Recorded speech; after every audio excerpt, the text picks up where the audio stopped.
Hello, everyone. It's episode 83. Crikey. And here Bloody we are hell. again, me and Delboy.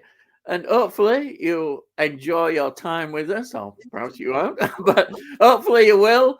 And I always enjoy it and hope you do. So, as usual, I'll say to Delboy, welcome. And what have you been watching this week? Yeah, I wish I could say I've been watching a lot more, but tell you what, it's been one of those weeks. I think, sometimes you have a bumper week, like last week with that War of the Worlds and all that stuff that came through, and then there's other weeks where bugger all comes through, and you're having a few little headaches with what's going on in your personal life, and you get to watch next to nothing, and unfortunately, that's pretty much what's been happening this week. But Right.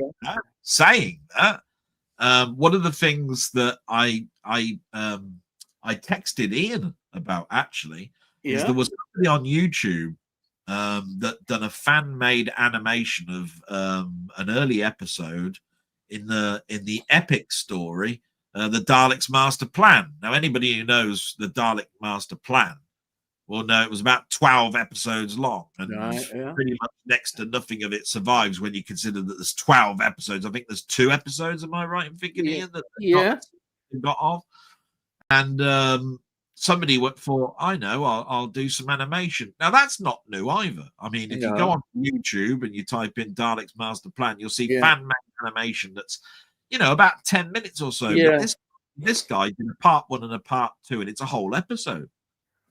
And I thought to myself, I really enjoyed watching that. And I'll tell you what, the last time I watched the Daleks Master Plan was actually in audio format back in the day when I was really hungry for anything to do with Doctor Who. And all the episodes that you couldn't get were in audio format that you bought from people that had, got in contact with somebody and put to audio tapes. Those audio tapes are the ones that famously are now back with the BBC, and they're cleaning them up, and they use those cleaned up audios for most of the animations, and so forth. Now, another company also does reenactments. They do telesnaps. These telesnaps. Otherwise, you only get to see the 2 episodes or whatever episodes are left.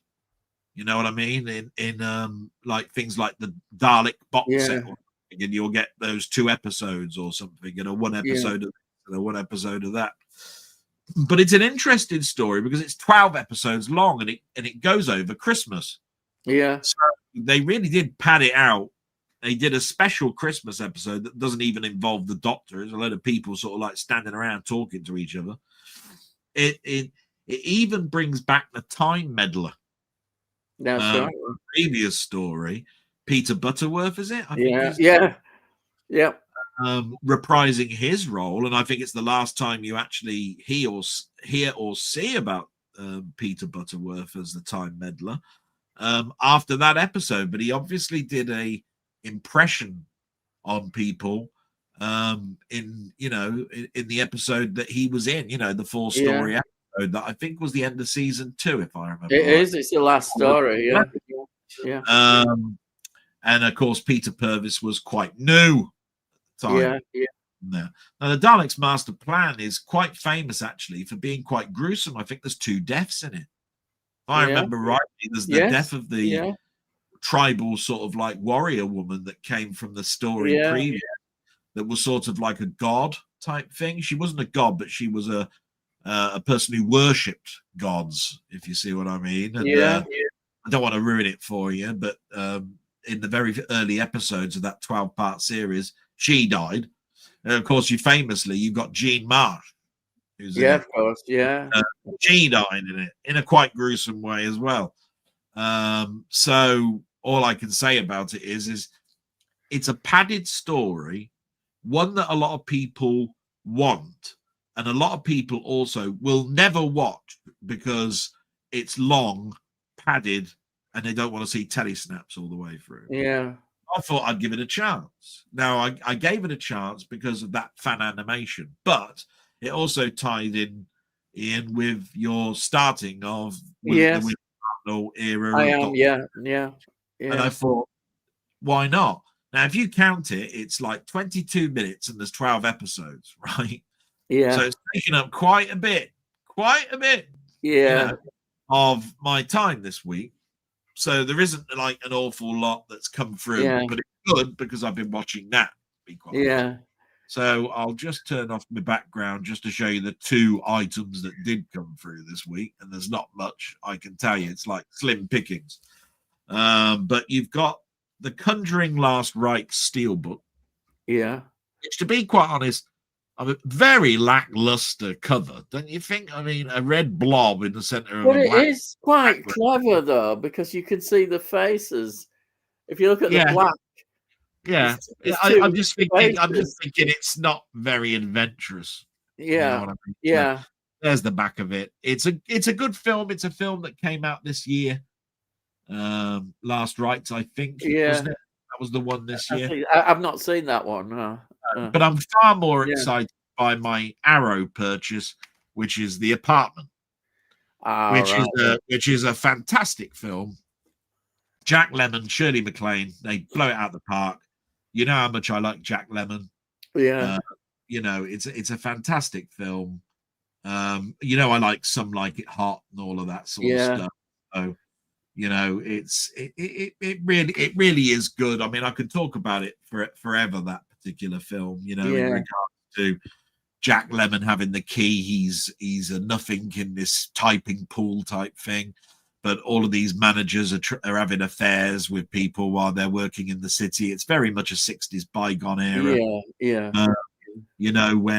you traveled into work and into the city, and your wives sort of like were in the outskirts of the city. So basically, they rarely went in. So basically, having affairs was quite an easy thing. So because he's got a town apartment, which apparently is like gold dust, you can if you cotton on to somebody that will give you the key to their apartment, then of course they've got a place where they can stay overnight, can't they, and have their affair and then go back to all of that sort of stuff. So Billy Wilder did a fantastic screenplay of this particular guy, and then did a fantastic job with Shirley MacLaine, who is going out with somebody who's having an affair, and she thinks that he definitely will leave his wife for, but really she's just being played. And it's sad because everybody in the apartment block thinks that Jack Lemmon is the one who's sort of like a little bit, having different women back, when actually he's not even there. He has to go out and go to the cinema or whatever. And she commits suicide, or tries to commit suicide. And he brings her back to health. There's a doctor that lives just down the hall from the apartment that he rents, and all of this sort of stuff. And it's a story of how far will you go before your morals kick in and you go, I'm not doing this anymore. My career doesn't need this much stuff going on in my life, for me to be used and only wanted and befriended because I've got an apartment. Yeah. I mean, it really was quite jam-packed. And it's just one of my sort of like favorite films. Jack Lemmon, though, is like a tour de force in it, like he is in Some Like It Hot. I think sometimes that most people, when they talk about Some Like It Hot, talk about Tony Curtis and Marilyn Monroe too much. Jack Lemmon is equal, to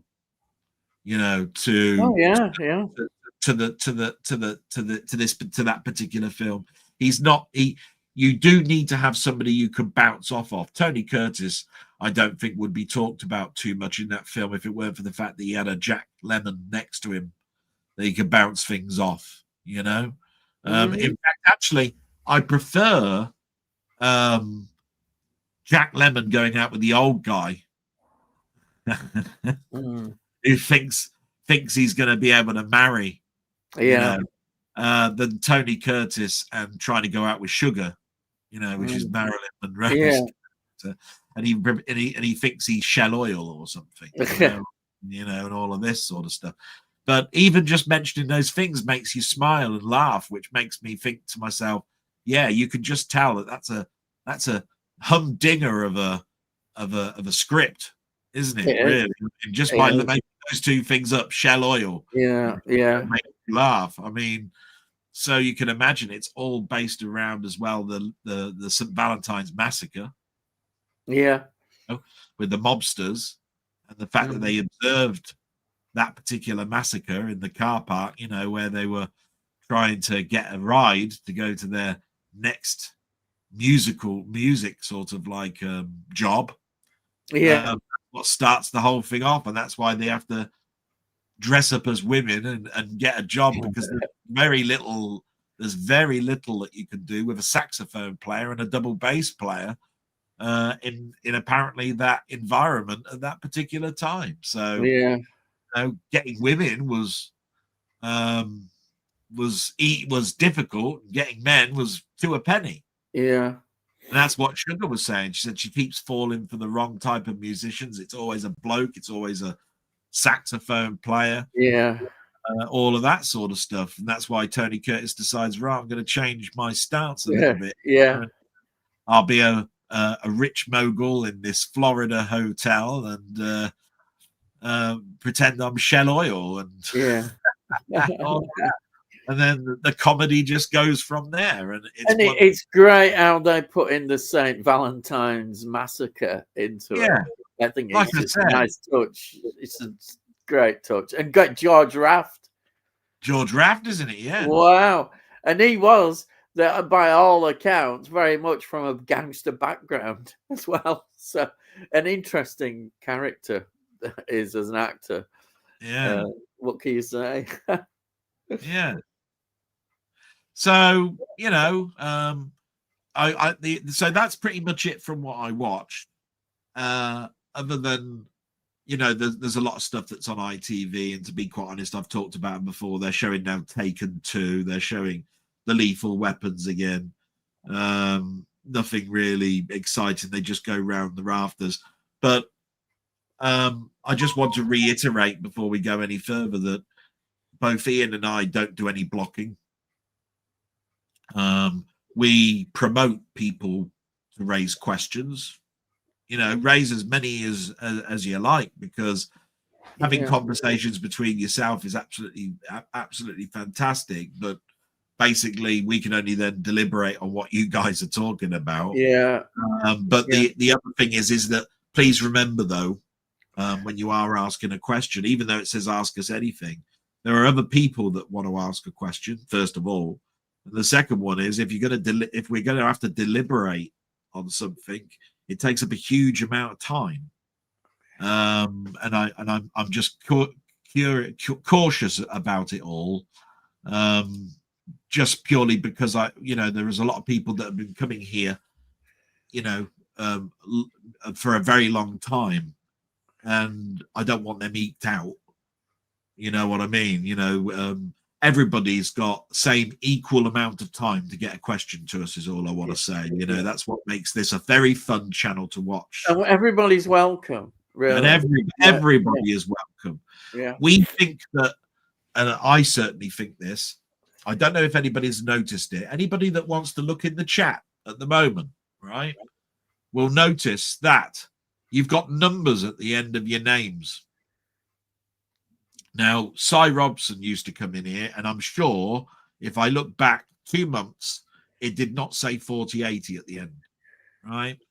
And all I'm trying to get at is, we think that Tony York, who used to come in here, and he still does, and he's a great bloke, and he's a friend to Ian and a friend to me, and he's a right little bastard. I have to keep doing that. He's always sending DVDs to the wrong bloke.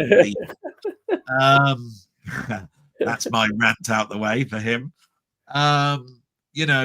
It's got 46 at the end of his name. Yeah.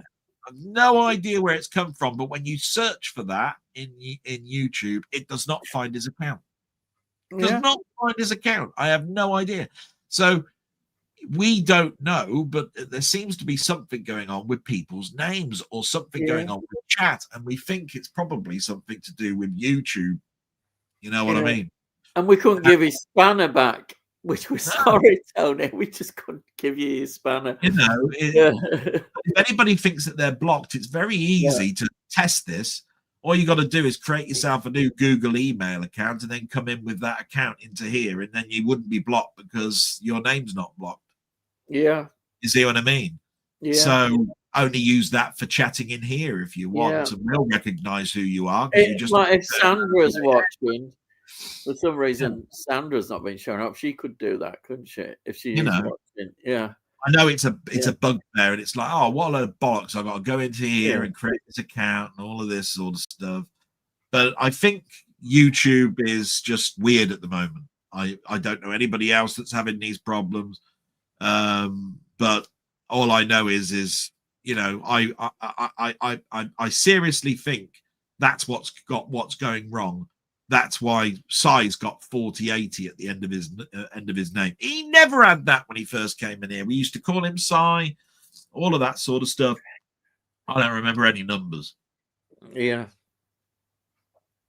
So, you know, it's very difficult, therefore, to put a name into a moderator's box if you can't find the account.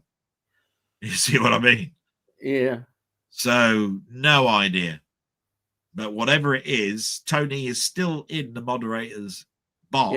His account seems to be not known because it hasn't got 46 at the end. And when we try to put 46 at the end, it turns around and says, don't know what account that is. It's weird. Oh, nothing. Yeah. On that. So, you know, it's one of those things where I think what it is, if you always had a number at the end, or if you always had an account, I think you haven't got a problem. But if you never had one, they put one at the end. Do you know what I mean? It's almost like the account you started with. But because that's not what you normally, you know, do things in YouTube with, you're blanked. You see what I mean? So, well, I'll keep looking and going through the forums and finding out whether other people are having the same sort of problem, but most people are not talking about it. So, very little Ian and I can do about it. Yeah. You know. And with that, you know that I've got to go shortly. So at 8:30, so you got 4 minutes of me. Okay, I'll just quickly say I watched American Horror Stories, which is another follow-up series to American Story. It's on Disney Plus, and there's 3 seasons of that. But it still irritated me. Disney Plus. I don't know. I get really irritated by it because for some reason it seems to. I don't know if my TV don't like it or the signal or something, because it's every so often you've got the circle going round. It puts me right off streaming when that happens, and I'm going physical media all the way. But it's just irritation which gets to me, and Disney Plus. My telly doesn't seem to like it that much, but I got through that anyhow. Now, I will say this. You can actually choose that you don't want Dolby Atmos sound. Yeah. And if you then choose a lower sound one, if you chose 4K but don't want Dolby Atmos sound, it will broadcast to you Dolby Atmos if you don't quote it, and therefore it will buffer like crazy if your internet's not stable.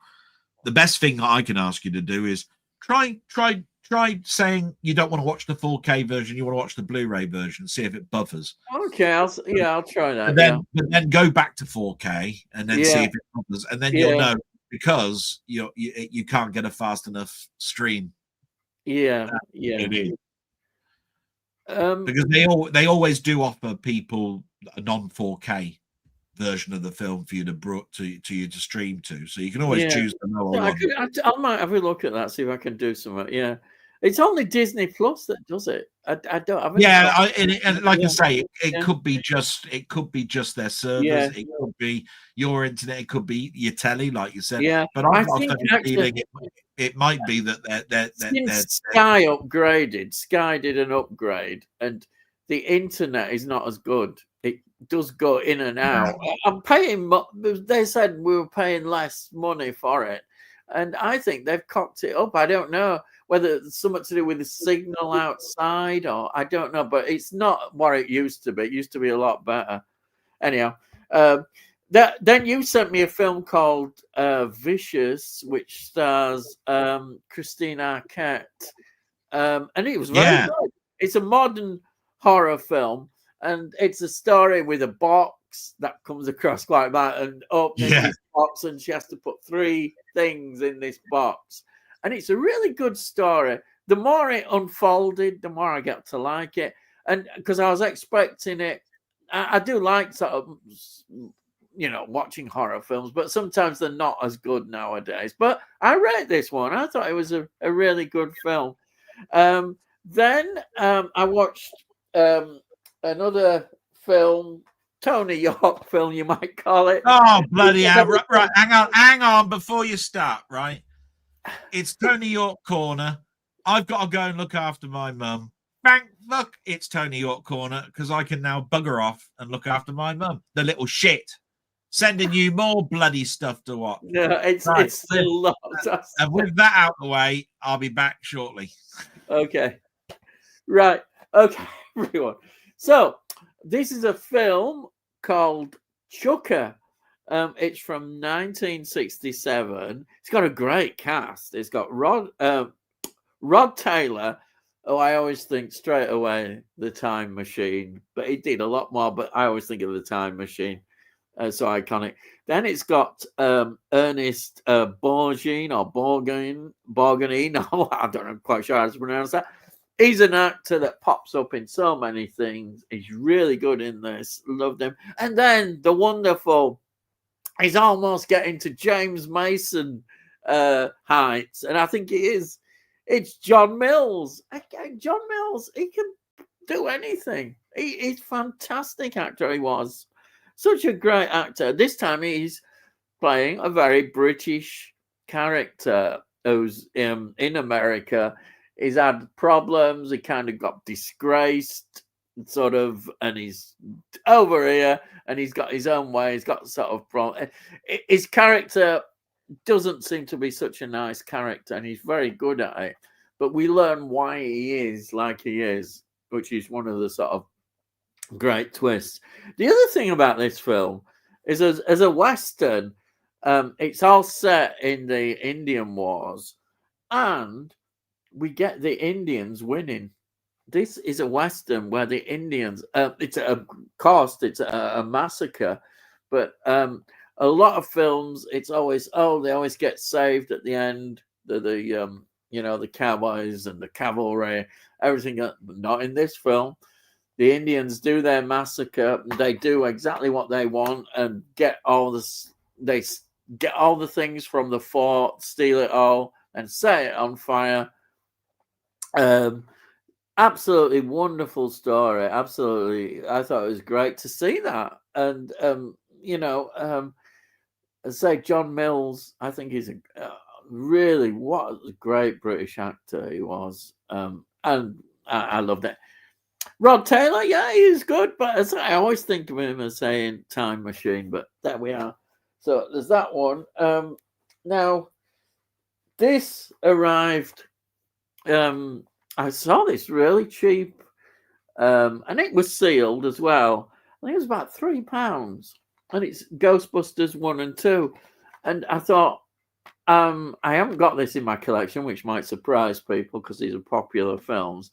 And what I'm going to do is I'll watch them at Christmas. They're good Christmas films to watch. So it adds to my list of some good Christmas films. I can watch Shitty Shitty Bang Bang and put this on and be in heaven, So, I mean, what can you say? Brilliant films. Now, the next one, I said there's a link with these films, and I'll start off with this one.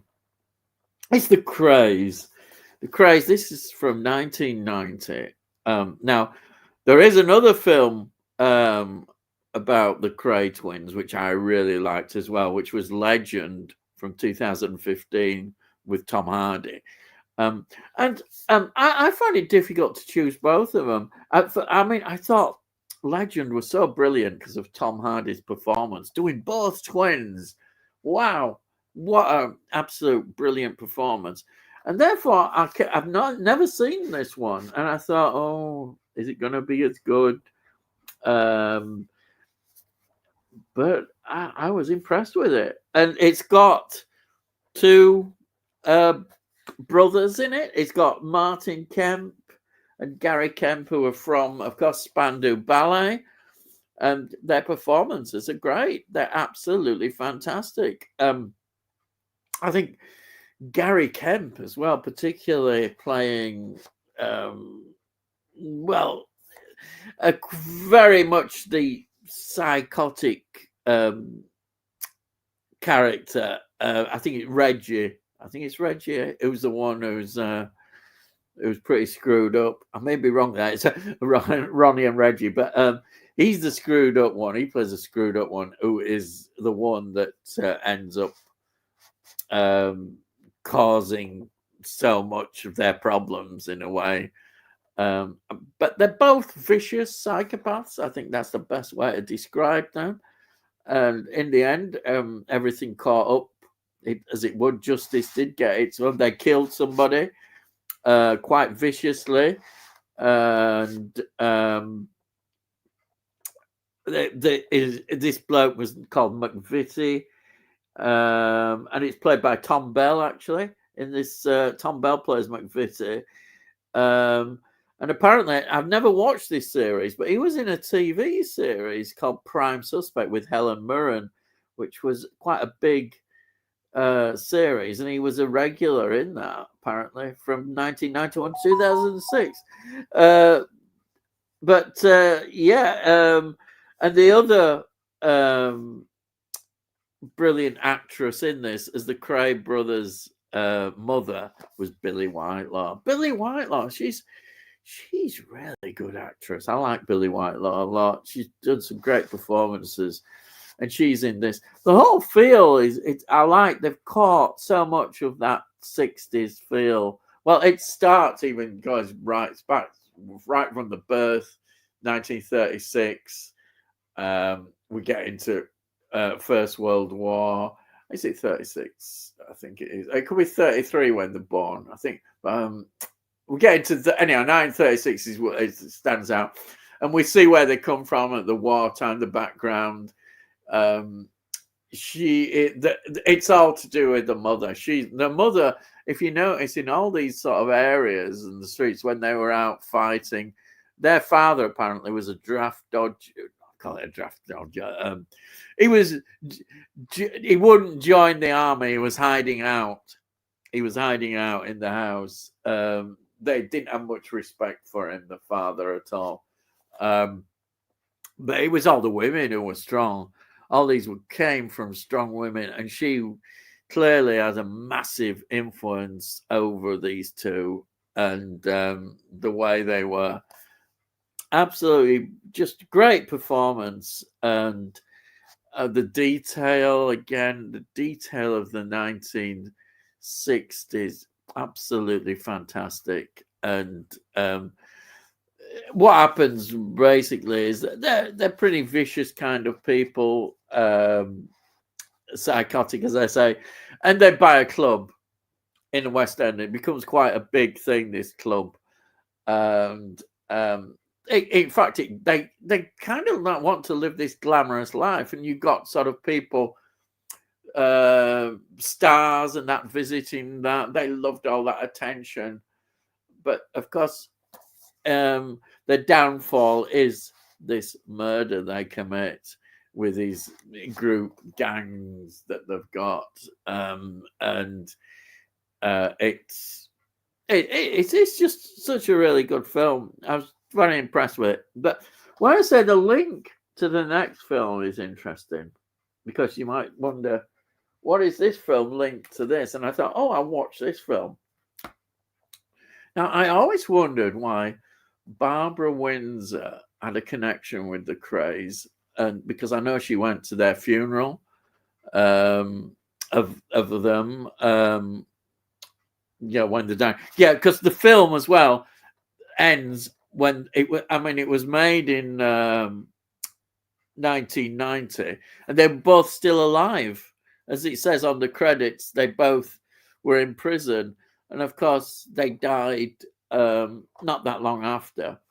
I think. Well, there's actually it's an interesting interview on it. As an interview, and the interview was conducted 12 days before he died, which is quite amazing. Anyhow, the link with this is this film here, which is called. This is a really interesting film. It's called Sparrows Can't Sing. It has got, I think, a Blu-ray release now, BFI label. I saw somebody talking about this, but this was in a set of films that Tony sent me. Absolutely brilliant. Love this film. I mean, this film just 1963 it is, and it's got James Booth starring in it, who's well known for Zulu. Yeah, Zulu. A lot of other things as well, but Zulu is there. It's outstanding, of course. And of course, we've got Barbara Windsor, and we've got her singing. We've got Barbara Windsor singing in this. Sparrows Can't Sing, and it's really good. She's excellent in this. You can see the star quality. And I looked at this, and after this film, the following year, she appeared in a Carry On film. Her first Carry On film. Absolutely brilliant, but she's really good. And the thing about this is the photography. You get that. You still get that post-war look of how London is after the bombings and all that kind of stuff. It's brilliant, absolutely brilliant look at that era. The story is it's quite a simple story. James Booth's character, he's been away at sea for 2 years. He's come back. He finds that his house has been demolished, and his wife is living with somebody else. This character called Bert, who's played by George Sewell, who pops up a name. George Sewell appeared in so many different things. He's well known, Space 1999, and I think the Special Branch, 2 TV series that he was very much involved in, and lots of other things. He pops up all over the place, but yeah, he's there, George Sewell. And then, now, I didn't know. I looked at this, and I was looking at the credits, and it said, who wrote this? And it was written by Stephen Lewis. And Stephen Lewis is, of course, an On the Buses connection. Yes. And we've got Bob Grant as well from On the Buses. So we've got 2 people from On the Buses. And it's interesting that Stephen Lewis's character, he plays like his caretaker, he's kind of a bit Blakey. He is. He's a bit Blakey. You see him and you think, aha, it's Blakey. Yeah, absolutely. It just fits. And then the other nice connection in this film, we've got Brian Murphy, who's playing Jack. And again, Brian Murphy, he always seems to play older characters. As we well known as George and Mildred, of course, and Man About the House, he was in that, and then George and Mildred series. But he always seems to be playing older characters, which is interesting. He looks older than he's supposed to be here. And then we've got, you see, this is the perfect match. We've got Youtha Joyce. Youtha Joyce, who plays somebody called Youtha. So we got George and Mildred in the same film. Absolutely. And it's quite funny. They sort of make him out a bit funny. He goes around and he's got this budgie cage. He carries a budgie cage with him.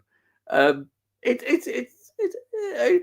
just such a wonderful character study film, a British film that you think, wow, this is really great. I just think it absolutely fantastic. Absolutely love it. It's, you know, when you look back at locations and that, and you see how life was, you know, like when they go inside shops and just the way people are living, you know, interiors of the house. It's amazing. And as I say, the link with the craze is, of course, that it was filmed in their club, the particular music scene that we get.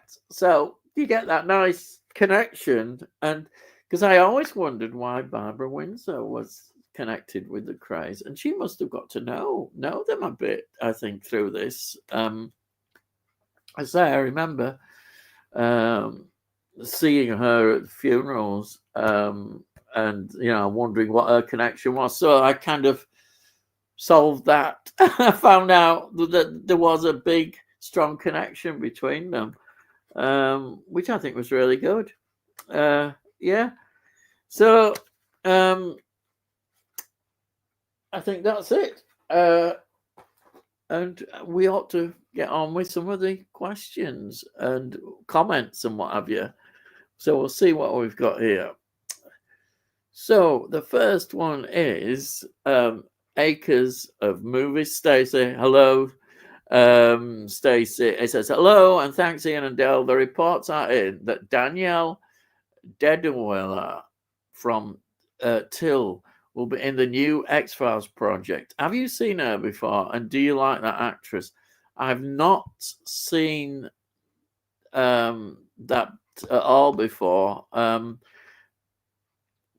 My thoughts on a new X-File series. I love the X-Files. It's one of my all-time favorite series, which I say I'm reviewing on my channel every week. I review an X-Files episode, and I don't know. I've got sort of mixed feelings. You know, I just think, do we need another X-Files series updated? If it works, if it's got the magic, then maybe it's all right. But I love Gillian Anderson and David Duchovny together. I think they're just absolutely made for each other. And when you've got an actress, and Gillian Anderson to me is absolutely superb. She's better of the two, but Duchovny's good, but Gillian Anderson is outstanding. And do we really need it? Why are they doing it? It's such a great series. I mean, we had 11 seasons of the X-Files. I'm glad they haven't done it. I wasn't as keen on those later ones they tried to do. Thank heavens. Hopefully they're not going to do anymore. You know, I suppose if it works, if they get a good lot of casts, but will it capture the magic of what we had? I don't know. I just think to myself, you know, I could be wrong, but you know, if I watch it and give it a go, I might still be thinking, you know, comparing it with the original, because I love the original so much. And to me, it's unnecessary, but it's something that seems to be done nowadays. They've got to do a remake, do it again and again. Now, it's interesting. I didn't talk to Delboy about this, but I don't know if he's a fan, but I always enjoyed Stargate. They're bringing back Stargate. And Stargate is going to be with a new cast, which is fine, but it's the same people who produced Stargate the first time round. So that is good. It's not, you know, these people, this is what's happened with Star Trek and all that kind of stuff, where they bring in people who have these awful ideas about it. Whereas if you've got the originals of Stargate coming in, they're not going to mess about with these new fangled ideas. They'll have a new cast and maybe bring in some of the older characters, you know, I don't know, in and out, though they are getting on a bit now, I think, the original characters. But there is room there for Stargate to with a new cast, hopefully be good. I would really enjoy that if it is. So that was what they should be doing. The X-Files, I don't know who's involved. Chris Carter, have they got him in as a consultant? I don't know. I think you know it was his baby, his show, Chris Carter, and I'd feel better if he was involved.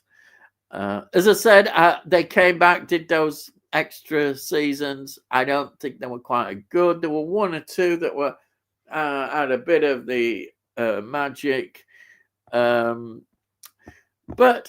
you know, the X-Files. It's a good idea, and I just hope that they do a good sequel, that's a good series that deserves to have a good season. But will they do it? Right. Question of the week: Season 2 of William Hartnell's Doctor Who is your favourite? I'll wait until he comes back on that one, so he can join in.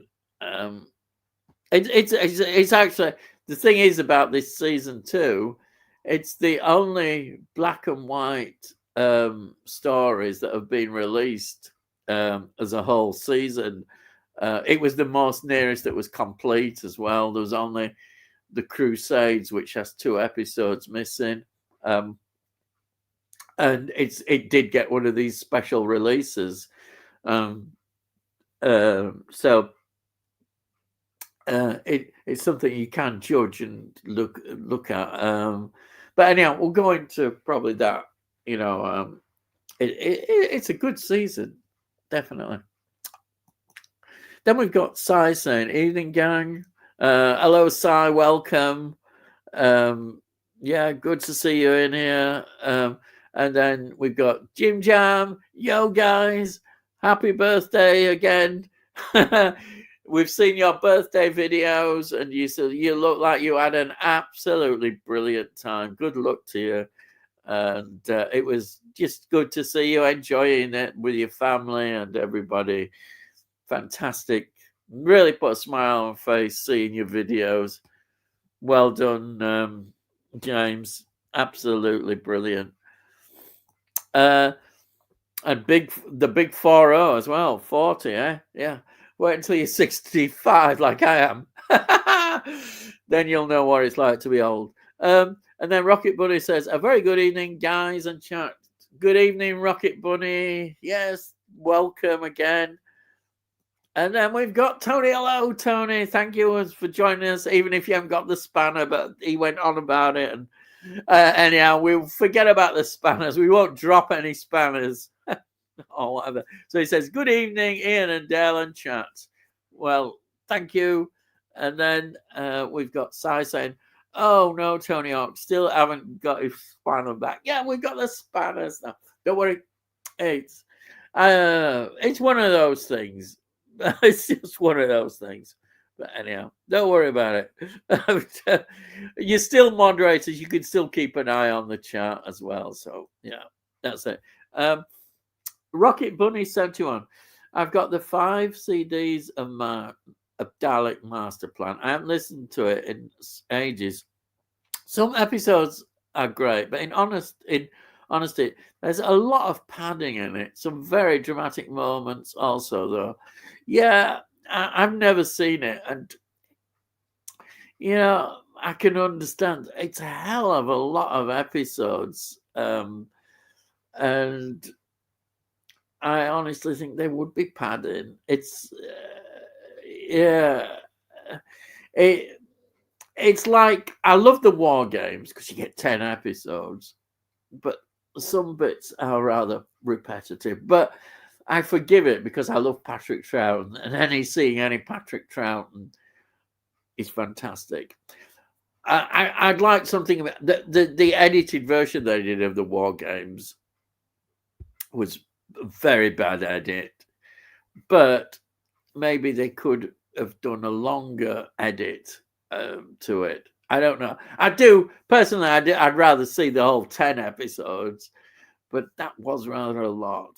It was rather a lot. And the Daleks, do you really need that many episodes? But in those days, they saw things differently, and that's good. And the Daleks were popular.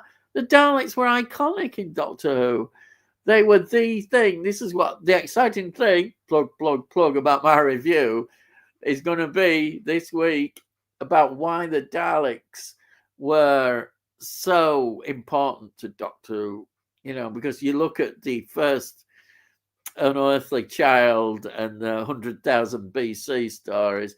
Unearthly Child, the pilot episode, the second one which they did, is great, fantastic.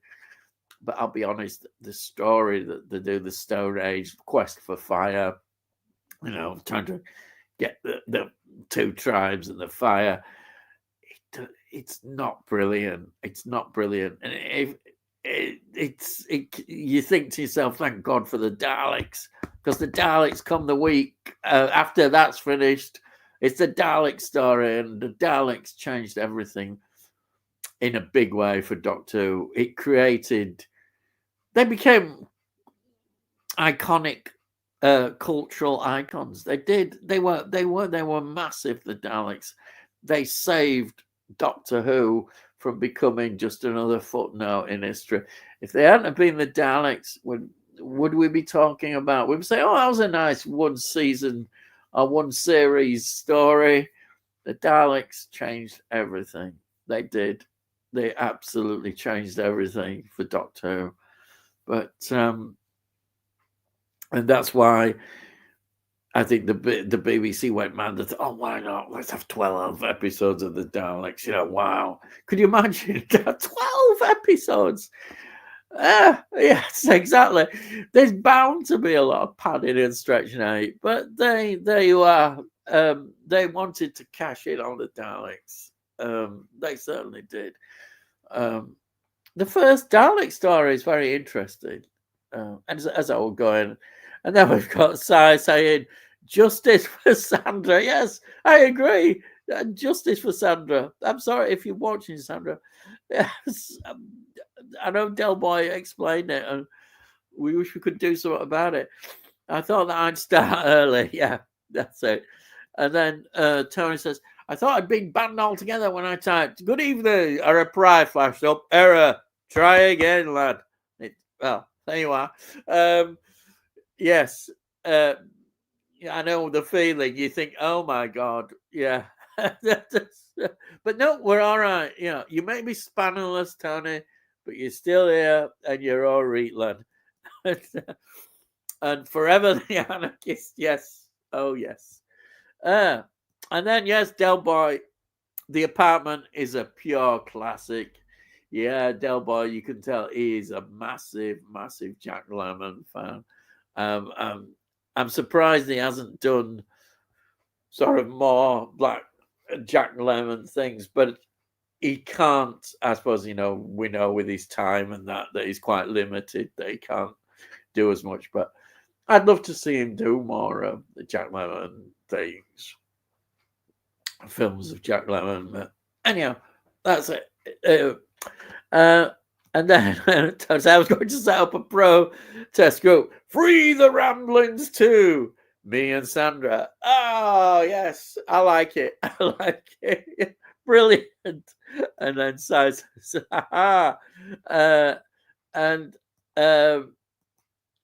Tony says, I'm considering the first Doctor question. Del, good. Yeah.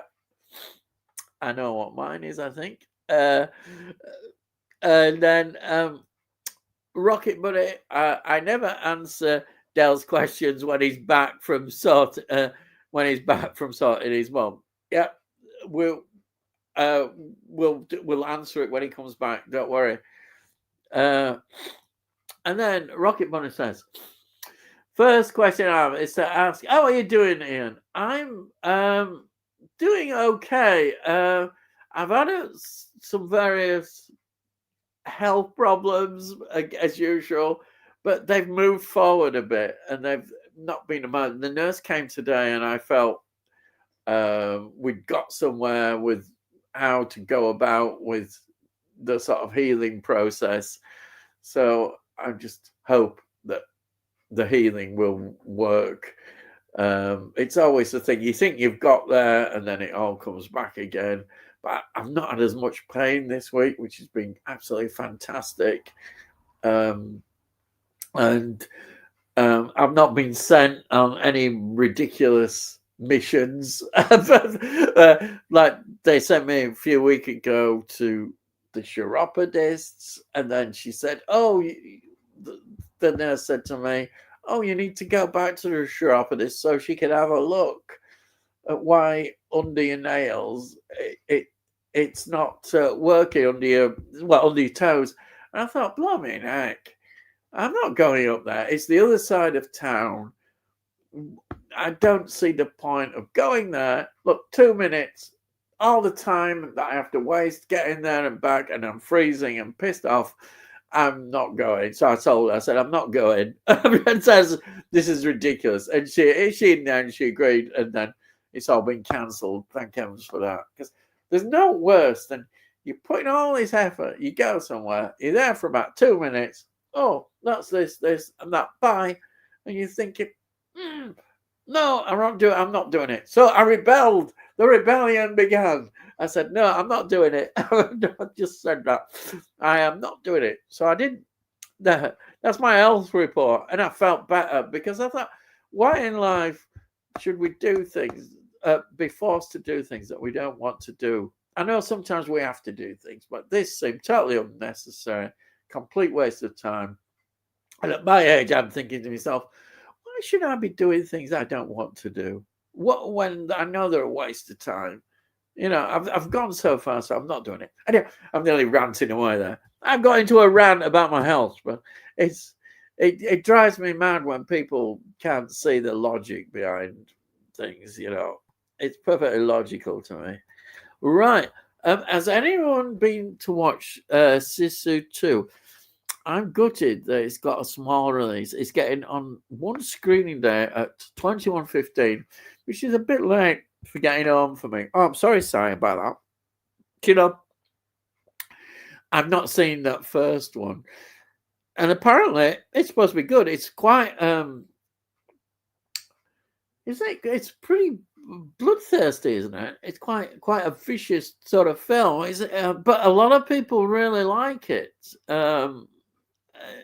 So it's a violent action film, isn't it? As far as I know. Yeah, it's something I would be interested in to look at. Yeah. I think YouTube is strange at the moment. Before I could log on to it tonight, it sent a security notification to my phone. Huh? I'm on a laptop. Never done it before. I think my username has always had 46. I don't know. According to Delboy, it hasn't. But I think he looked back at some previous things a few months ago. Yeah, well, that's what he did. He went back, you know, to some lives that we'd done a few months ago. And in the comments, there was no number there. That was a few months ago. Yeah. And I can't explain it. I don't know. It is obviously connected. Why it wouldn't come up, but you know, I'm not technical, and he's technical, and he couldn't work it out. Oh yeah, it's puting us and us all the numbers. Yes, oh, I like that. I wouldn't be surprised. Continue. Tony says at the end. Don't know why I didn't put it there. No, it just appears, isn't it? I don't know. I don't even know if mine has. I don't think it has. I think it should just have the ramblings. It shouldn't have any numbers. I don't know. Anyhow, and we've got Rocket Bunny. My name has always had 71 at the end, as I use it to specifically identify my name, date of birth. Well, I don't know. I can't answer that, but it is true. When we looked at size going back, and size, as far as we could see, didn't have a number. But again, I don't know if it's showing different things to different people. I have no idea because I am hopeless at technology. I don't understand it. And if Delboy doesn't understand it, then there seems to me a big problem. I don't know. And Tony says, don't worry, Del. I'll sweet talk any troll types out of the room. Hey, yeah, that's it. Get them out. Oh, yes. We trust you to do that, yeah. So I'm just glad my number ends with a 0. If it ended with anything other than a 5 or 0, my OCD would be in overdrive. Oh, crikey. You don't want that? No, we don't want that. And then Rocket Bunny says, have we concluded that Tony is in fact a spanner, so doesn't need an icon? Oh, dear. And then, as I say, I concur with you, Rocket Bunny. And then everyone's going to laugh. Thanks, Rocket. And then Rocket Bunny, Tony York, anytime, mates. And then Rocket Bunny, I've had a couple of gaming sessions with Del recently, and I think he's rubbing off on me. I'll start ranting in a few more weeks. Yeah, go on. Have a good rant. I think I love having a good rant. Yeah, definitely. You can't beat a good rant. Yeah. Streaming is my rant at the moment. The bloody streaming. I hate streaming. And there I'm using it. No. It's only, I mean, I'm not paying for it anyhow, the Disney Plus thing, but bloody hell. Oh dear. Oh dear. And then we've got some innuendos here rubbing off. And then details, man. Not a very good impression, but there you are.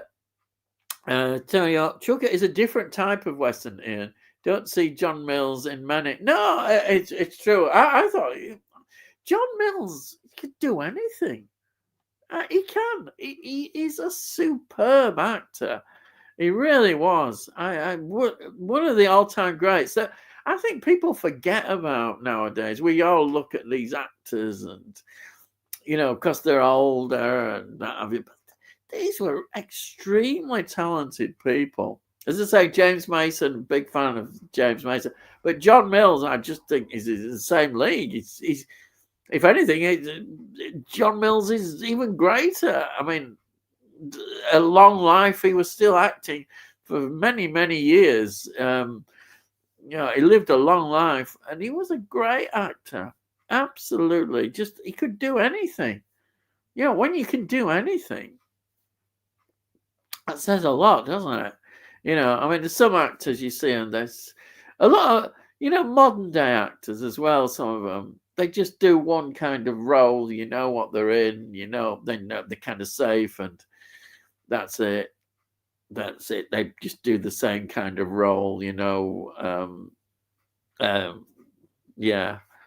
I think that's one thing I admired about Clint Eastwood, that he have started to do a lot of different roles and different types of films. But John Mills, what a career. What a career. Fantastic actor. And then Rocket Money, always on the lookout for offbeat westerns for my dad, who is a huge western fan. This one noted, cheers guys. Yeah, it is as well. I liked it because it was different. It's good to see different. And 60s is sort of an interesting period, I think. There's a lot of good 60s westerns. Absolutely love them. Yeah, I think I've grown to love westerns a lot more I think it was through my granddad. My granddad just used to sit there in 60s watching TV westerns and films. Honestly, he just loved them. Absolutely loved westerns, and that kind of sticks in your mind. And then I've got my dad, who was a massive influence with the war films that we'd go and see at the cinema. So westerns and war films had a big influence. And then I got the history, and then it all carried on from that, sci-fi and everything. I just love all the different genres of films. You just can't help but, once you get into film, you can't help but devour it and want to watch more and more different types of films.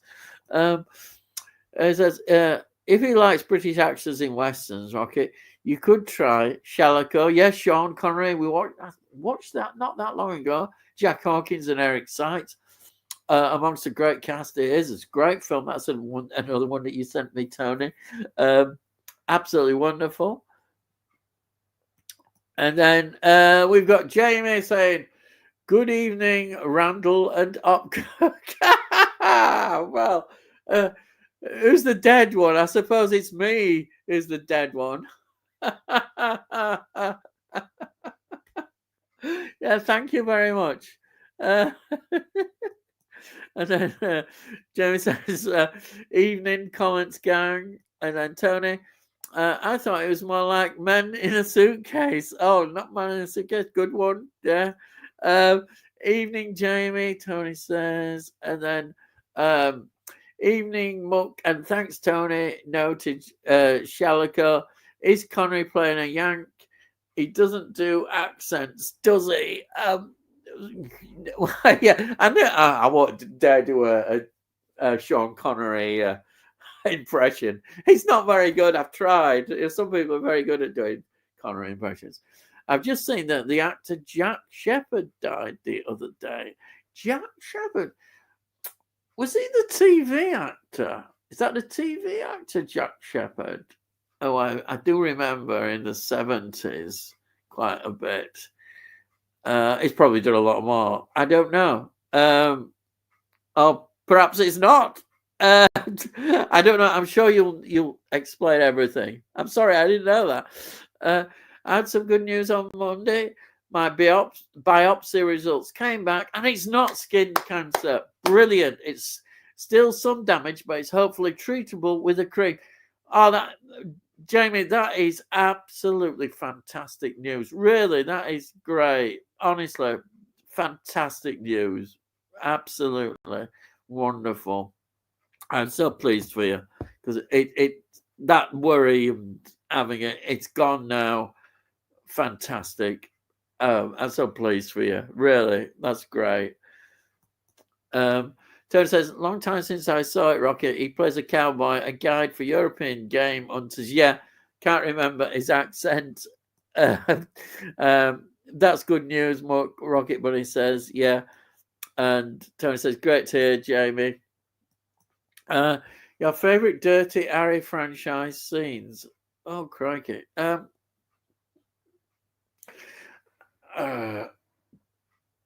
think the Magnum Force one, for me, it's always with the cops in Magnum Force. I know people are going to say the famous one where he's there with his gun pointing down. That is an iconic one in the street, and he's just going about, the punk one. But I do love in Magnum Force such a lot with the two cops following and the confrontation when they come to ask him to join them, and I just love his answer, the why he's doing it.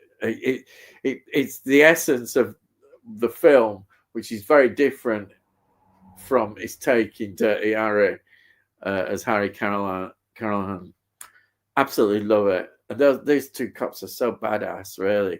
You're seeing them and what they're doing, they're being vigilantes and that. And it's really good. That's one of my favorite scenes when they ask him to join. I think David Soul is there, isn't he? And as one of the crooked cops. So I love that. That's why I've not chosen the iconic one. Yeah. The punk one in the street, but yeah. And then Edgar's Mount Rushmore of William Hurt. Oh, right. Okay. And then it's a huge relief, Tony and Rocky. I'm sure it is, Jamie. I'm so pleased for you. Really, you deserve that. Anybody, you don't want that in your life. You want to get on with life. You don't want things hanging over you. And to get that is fantastic. I'm really pleased for you. You get on with your life and not have to worry about And then Si says that's awesome news, Muckman. And saying there, Si. And then quite an unusual kitchen sink drama in Sparrows. It is. I was surprised Blakey wrote it. So was I. And the only film Joan Littlewood directed, it's a directorial debut, and that was it. She was very well known at the time for theatre productions. Yeah. Do you know, I was so impressed with that film. It made me, want to watch those kind of films, the kitchen sink dramas of the 60s. Absolutely loved it. I think it's because you see, I've been thinking a lot about, when I was a child in Leeds and some of the areas that we lived in. Fortunately, we didn't live in where there was back-to-back housing, but not far away there was back-to-back housing, I remember. And I remember it all getting knocked down and then building some other flats and stuff. It just amazing when you look at a film and you see social history and then you relate it to yourself, your own past. This is the power of these great films. And to discover that Blakey had written it, you never thought, you thought probably Blakey was even writing like that. Yeah, I didn't know he was a writer. And what a film. And it's just amazing. And I just absolutely... hang on, I'm going to interrupt here, right? Because back in the day when you lived in Leeds, was everybody in your street a member of the tribe of Gum? Right, because I'm pretty sure it was like 10,000 years ago. No, thank God. If it hadn't, it would have all been asleep. 10,000 bloody years ago, right? Horses hadn't been invented, let alone fire. Right, and they actually auditioned you for the role because they wanted to bring some authenticity into the production. It was, thank you very much for that. Anyhow, be thankful that you don't have to watch that Doctor Who story. Be very thankful. I did it. I took one for the team. And, I'll tell you something that you missed, right? Something that you missed. It's an interesting one to do, okay? Because there are two pilots. There's a pilot. That's right. There's two pilots. I didn't mention there was two pilots, but I didn't go into details. And to be quite honest, you could have said, "Look, I've taken one for the kipper here, right? Yeah. You don't have to watch it." Yeah. But if you want to know a little bit of history on this, there's a pilot and there's the broadcast episode. Yeah. And to be quite honest, those two are definitely worth watching. I think hopefully I said that in the review, that I did say how good the pilot was, the new one, yeah. But the other thing is that they broadcasted it again after the JFK Kennedy assassination. So there's a lot there that you can actually. But you don't realise how sort of posh the BBC was at certain times. It took a while for it to become more working class influence. But I tell you what, the BBC were quite diverse when you consider who was the director. Yes, I know. The Indian what nationality was he? And of course, Verity Lambert as a woman was unheard of. She was the first woman director, producer. Fantastic. And then there's Miss Derbyshire. She was a leading woman. So I did mention that. Hopefully, I did get that across. Yeah, showing that Doctor Who has always been a program that is always ahead, always there. It's always been, forward thinking in what it does. And just think how long it took for the ratings to come back to the BBC, because it's famously known that the Daleks took off Doctor Who, and the next episode is a two-parter. Oh, that's right. Yeah, which they stitched on because at the end of the day, that was where they were going to end it. Yeah, right. So that they took an age to get figures back. Yeah, It just set up. They were a bit. I think the BBC were a bit slow, to be quite honest. If I remember rightly, during a Johnny Ball interview, he turned round and said that the BBC Two had been colour for a number of years, and ITV had been broadcasting in colour for quite some time, even though colour was pretty much unheard of. Most people couldn't afford a black and white set. That's why rental came along for so long, and why people, were, even though televisions were now probably in about the million mark or something, or even more. They didn't put Doctor Who into colour until BBC One decided that they were going to broadcast in colour after the success of BBC Two. And BBC Two's success in colour was purely not because of Wimbledon or anything else, but another old show called Pot Black.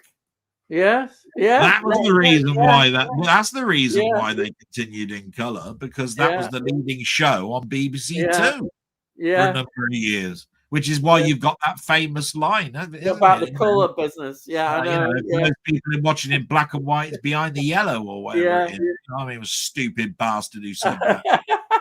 So classic quote, though. Classic quote.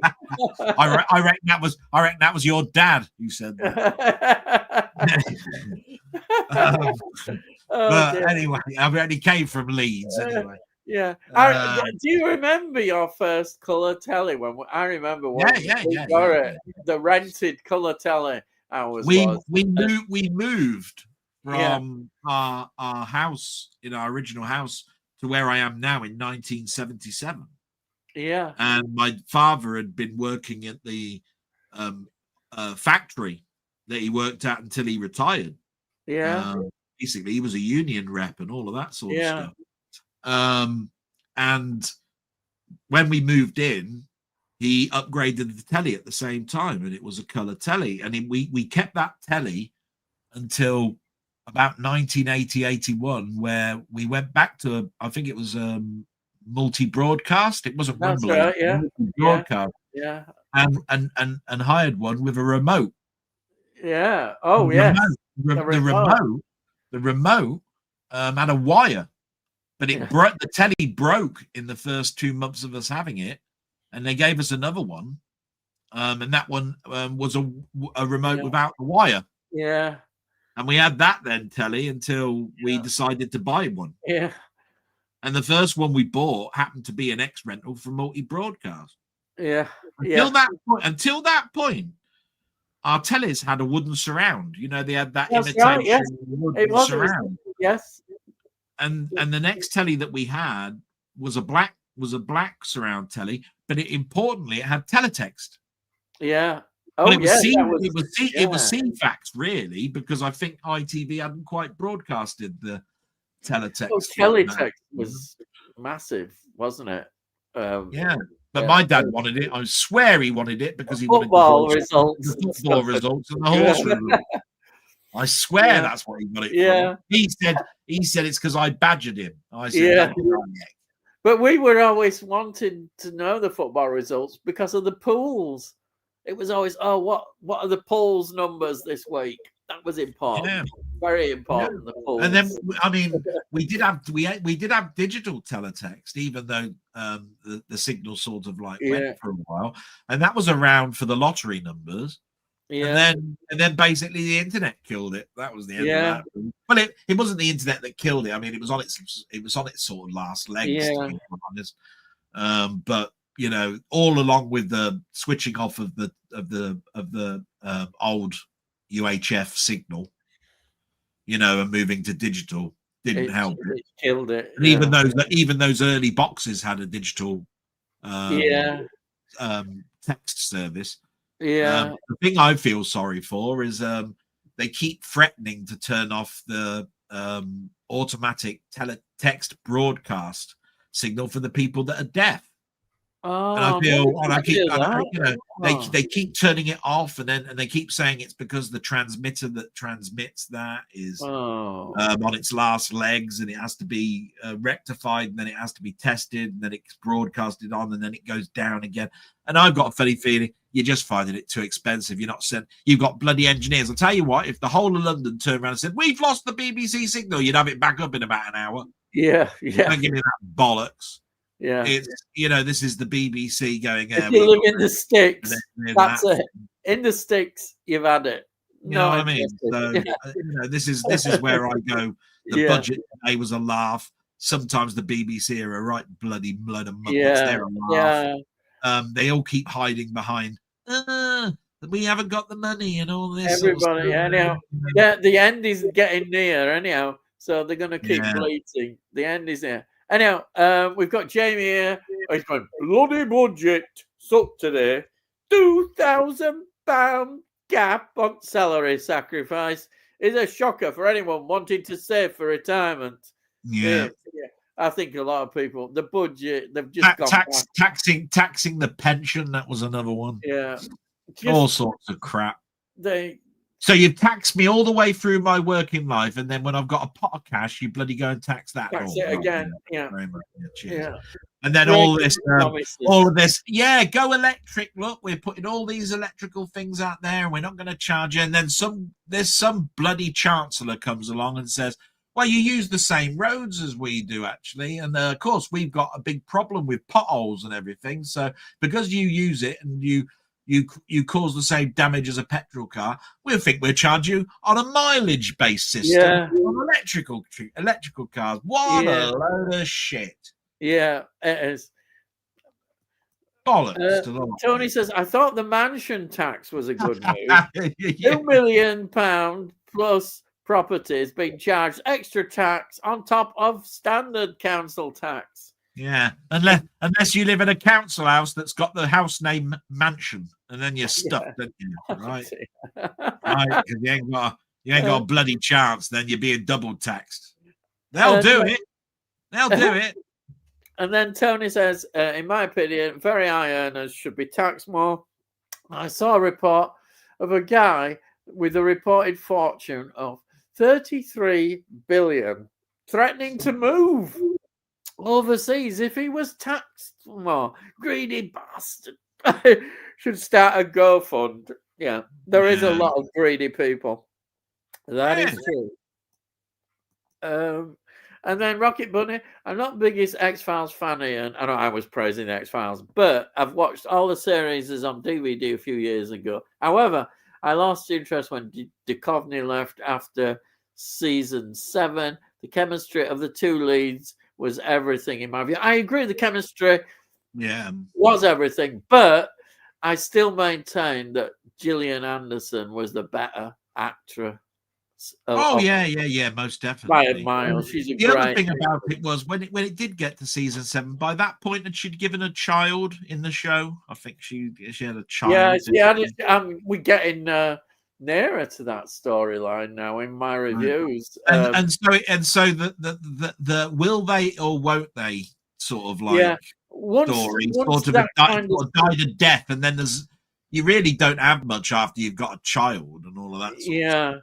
So. Yeah, it went on a bit too long, unfortunately. But I'm going to still review it. There was still some good ideas. They brought in that other bloke from Terminator, came in, didn't he? When Duchovny left, I've forgotten his name. Patrick, is it? Somebody? I know. I'm sure people know. But he was. He was in Terminator 2. Yeah. That's it. And then we've got James saying. He's just finished work. Hello, you again, 40-year-old. You know what I got to say to that? Bugger off back and do another shift. Shit. Right? You're 40 now. You got to get that money caught up with. Right? You can't be in here. You can't be in here waffling around talking about stuff when you've got a family that you got. Your budget. Right? Have you seen the budget? You got to start working double shifts now to get anywhere. Oh dear. Anyhow, I thought I really enjoyed your videos, Jim Jam. I thought you you were really happy with your birthday and fantastic. What do you mean? You're really happy? I'd be really happy if somebody came along and said, "Yeah, I've got a projector, you know, and I got this, look, I got that, look, and somebody sent me this, look." His family, obviously, a lovely family. They're giving a party, didn't they, and everything. Do you know what I'm getting for Christmas? Fuck all. Yeah. My mum was the only one who bought me. She's immobile. She can't get up and go to the shops to get me anything now. So that's me stuff for Christmas and my birthday. Yeah. How's that? Yeah, same. I don't get. Hey, hang on a minute. You've got a son that can still probably get about and buy you something. Well, no, he'll get me a takeaway or something like that. That's there you are then. Yeah. Don't tell me you ain't got nothing, you bastard. I know full well. And then you've got Tony York that's going to be sending you a bloody Royal Mail's load of shit right to your door about Christmas Eve. He'll probably send, here's the rest of my shit that I haven't sent you yet. And I'll be sending a shitload more in 2026 and all. That's what he'll be doing. He'll send you a card, right? Then you'll have something from me. Bound sure to have something from me. So don't tell me you got bugger all coming, because I know full well that you have. So shut up. It's only me. It's only losers like me that's got. Oh dear. So, and then we've got James saying these multi-millionaires and billionaires have that amount of money for one reason alone. They're greedy bastards. I don't give a shit about the rest of us. Well, now I'm just changing the subject a minute here. I hear somebody's got some good news. I missed all that because I came along and I heard something about good news. What was it? It's connected with Jamie. Right. What was it? His cancer scare. It's not cancerous. It's fantastic news. Wow, that's a good news story. And a bad news story, really, right? The good news is he was always in my prayers to have that cancer gone, and I'm so glad that that's happened. The bad news is I said for my second wish, can he piss off? And he's still here. Right, so there you are. Oh dear. What can you say? Anyhow, that's really so good. There you go. See, you get 50-50 with God, don't you? Right? So there you are. And then Tone says, couldn't agree more, Jamie. Perfectly described. And James says, that Doctor Who question is far too niche for Delboy. I couldn't name one episode. I know you're not a Doctor Who fan, Jamie. Wow. I mean, you don't know much. It's not niche. I'll tell you what. It was because I wanted to promote Ian's new thing on Doctor Who, William Hartnell stuff. I want to get people excited to think about that far back, what they might have watched, all of that sort of stuff. It's a bit of fun at the end of the day. Okay, here's one for Muckman. Let me have a little think of. Right, okay. Do you think... Yeah, okay, let me have a think. What do you think is missing between the Rocky films and the Creed films in regards to popularity? There you are. That's not one for Ian because he doesn't give a shit about all that sort of shit. Right? I did ask a question. Was you there when I said about what as people think about Stargate? And the good news that it's the people who are behind the original Stargate are doing it. I think it's. Yeah, I said that. I said that last week. Don't you remember? Yeah, I think that's such good news. It is. Yeah. But at the moment, as I said, Richard Dean Anderson is not very well. No. So we don't really know quite. I think. I saw Amanda Tappin interviewed. She's getting on as well a bit. But apparently she's in it. Fantastic. But we don't know whether Daniel's in it. He started talking and was talking in sort of like rhyme about it, saying, "Well, I don't want to ruin it," and all this sort of stuff because there was a here is I think what's his name, Michael something or other. I think his name Michael Shanks. Yeah, Shanks, that's it. Yeah. He was sort of like saying what his view was of Stargate coming back, and that got me intrigued, and I watched it. Yeah. To be quite honest, I was going, "Are you in it or what?" Because that's what everybody wants to know, right? And he weren't really saying much other than he was glad that something's coming back. He says that the original executive producers and the writers are all there, and it's not a reboot. All of this is all great news. But he didn't answer any of the questions in regards. Yeah, but are you in it? Not that.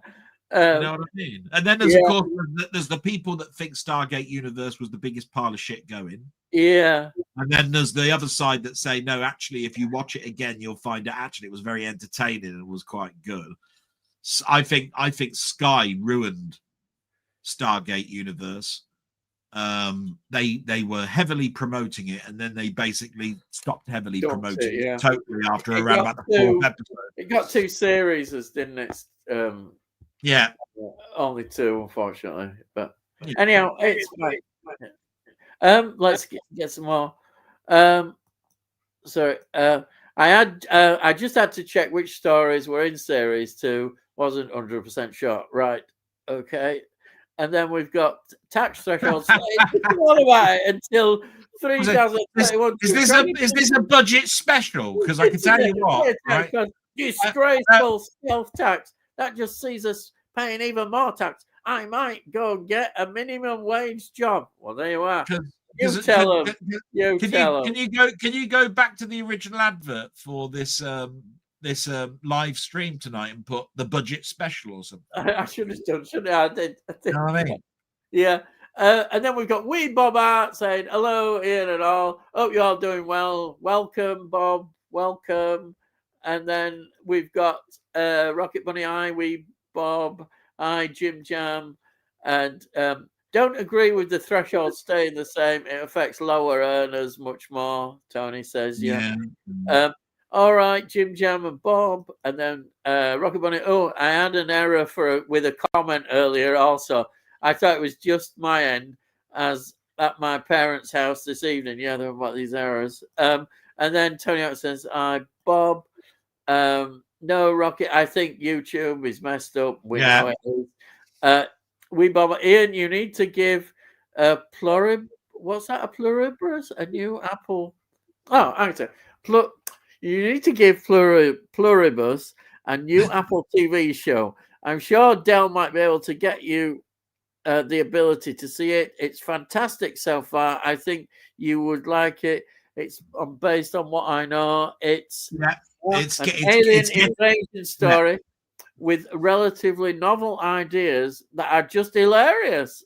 It is something I can give you. It is something that I've watched the first episode of. It is getting a lot of attention at the moment. Is it? Oh wow, I'm interested.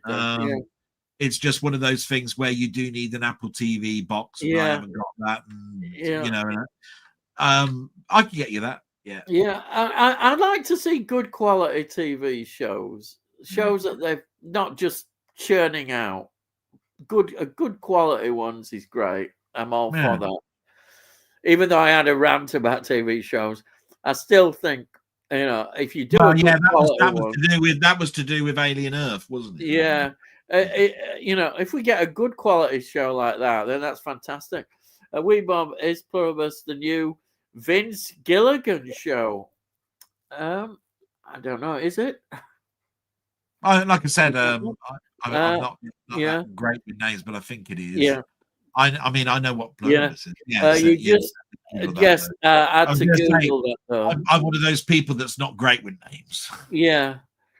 So I think it was. James says, not fussed about Sisu 2. I didn't think the first film lived up to the hype. Got a bit silly in the final act. I know people have liked it. People haven't. I've never seen them, but I know the first one was quite well thought of. But, not everybody. If you thought seen the first one, I haven't seen the second one. Yeah. Pluribus has a sort of Truman Show feel to it. Oh, not sure why, as an unrelated story. Oh. Yeah. I saw trailers for Sisu. I was thinking of buying it, but it did seem to go a bit over the top, so I haven't bothered. Yeah, You know what that means, don't you? Right. I didn't. I saw the trailers. I was thinking about buying it, and then I decided I'm going to buy the DVD. I liked it so much that I bought the Blu-ray, and I'm sending it over to. I'm sending it over to my mate. I've got somebody in Leeds that'd really like it, so I'm going to send that over, and he's getting it for Christmas. That's what that means. Secret bloody messaging going on here. I know full well there's bloody secret code going on between these people. I tell you. Oh dear. And then we've got Wee Bob out saying, I did like Sisu, but can't really remember much of it. So would need to rewatch before I watch the second one. Yeah, right. That's always the trouble, isn't it? When you watch something and then you go, I watch something else and watch something else. And then a little bit later on, a sequel comes out and you go, I can't remember the first one. And then you got to watch that one again. And then you got to watch the new one. And all of a sudden you're just in, you know, sort of like, it's amazing, really. I mean, when a new Alien film comes out, I just think to myself, there you are. There's a reason for bringing another box set out. Look, with all the other ones out, is that, you know, it's over the top with everything. Let's have a look here. Rocket Bunny 71. I'm guessing that YouTube might be adding numbers to the end of channel names to make them unique. They didn't used to be, but maybe now they do. Yeah. I don't know. And then Tony's agreed with me. One of my favorite John Mills performances is when he plays the challenge guy in Ryan's Daughter. Shows his versatility. Is what I said. Great film, Ryan's Daughter. Not everybody's cup of tea. It's a long film. Absolutely wonderful film. John Mills is very interesting, really, because great actor. I used to like all the stuff that he did, sort of like in the late 50s, early 60s. My dad used to like watching him. Yeah. And I didn't really. I just used to know his face and didn't know who he was. And then I saw Quatermass on ITV. Yeah. That's right. And then all of a sudden I was going, I know him. And my dad would turn around and say, of course you bloody know him. You've been watching his films like for years and years and years. And I went, oh, yeah. You know, but it's one of those faces that you go, like this. Because I was what? 10, 11 or something like that, you know. So I was starting to cotton on to stars, you know what I mean? You know, and their names. You must have really enjoyed that. It must have been a revelation seeing that. Yeah. Really good, excellent series. Brilliant. This is it. Jack Shepherd played Wycliffe, the detective. I've never watched Wycliffe, but that's where I knew I'd heard that he was. He's again one of those people with a face that you. Yeah, that's right. Yeah. Oh yeah. Here we are. You like this? He was from Leeds, Tony. Oh, of course, everybody's from Leeds, isn't they? Everything's from Leeds.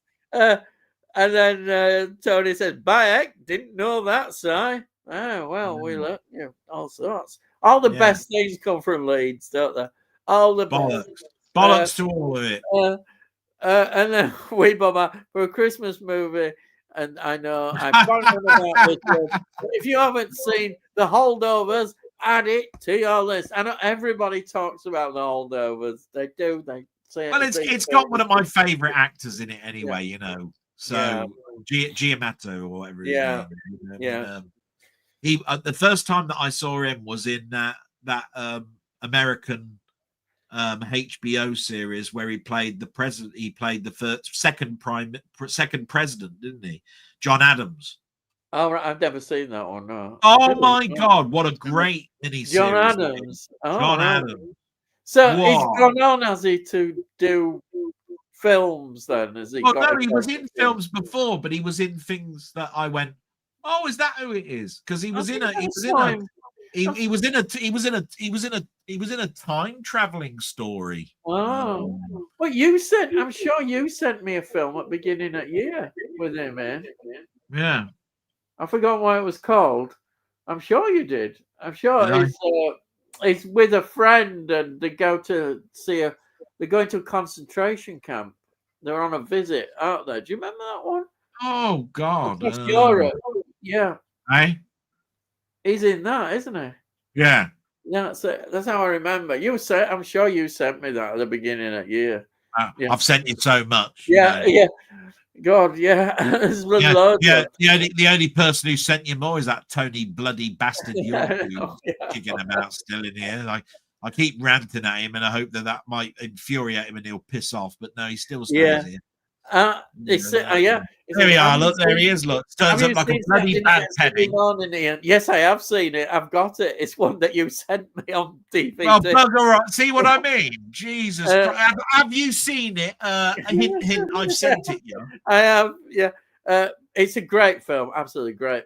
Much of that is set back-to-back housing in Nottingham. Oh, Albert Finney works in the Raleigh Bicycle Factory. Yeah, brilliant. It's just one of those films of that era, the kitchen sink kind of drama. Isn't it funny? But people of my age, when they think Raleigh, they think Raleigh Chopper. And yeah. But Raleigh have been around for a long time. But I don't think many people remember the names of bikes earlier than the Raleigh Chopper and the Raleigh Bomber. It's because that was it was a big thing at the time, wasn't it? They made a lot about that. No, of course they did. And we couldn't afford it. Only richer people could afford a Raleigh Chopper. Well, I wanted one and couldn't get one. Yeah. And my dad says, "Hey, how much? I'm not paying that." They can say, "Yeah, Dad, can't you have it on the weekly?" No, I can't. Oh yeah. Oh, they called it. Do you remember hire purchase? Oh yeah, hire purchase. There weren't any credit cards there out, were there? No, like that then. And then to answer Dell's question, favorite story of Doctor Who season 2 is The Romans. Oh, dare I say it's the first proper Doctor Who comedy. Hartnell looks like he's having so much fun with Derek Francis playing Nero. Yeah, it is. I'll tell you what, that is a fun story. Actually, it is. Yeah, Hartnell is in his element. He is. He loves comedy. He absolutely. I mean, at the end of the day, I think that story follows the rescue. Yes. Yeah. It's an interesting historical one. Yeah, but the comedy element is great. You could call it hysterical, couldn't you? Yeah. Oh, yes, hysterical. Oh dear. And then we've got Wee Bobat. Watched Roofman the other day, which was really good and not what I was expecting. Based on the poster art. The poster art makes it look like a slapstick type movie, which is not. Worth a watch. Have you seen that? That again is something that gets a heck of a lot of comments because I think, if I remember rightly, it's to do with industrial something or other. Is it oil or something like that, or electricity? Or but it's got a lot of famous actors in it. Has it got Billy Bob Thornton in it? He's a good actor. He's a blooming good actor. Yeah, I'm they're heavily advertising it at the moment on telly. Anyway, on the on Sky, they're heavily advertising. Even though it's not a Sky production, it's on. Yeah, I think again that's Apple. I'm not sure. Apple seem to be doing a lot, don't they? Yeah. Yeah, but this is the problem I have with people like Apple. Anything that's shown on Apple just tends not to get a physical release. And that is wrong, yeah. Oh, yeah. Anything.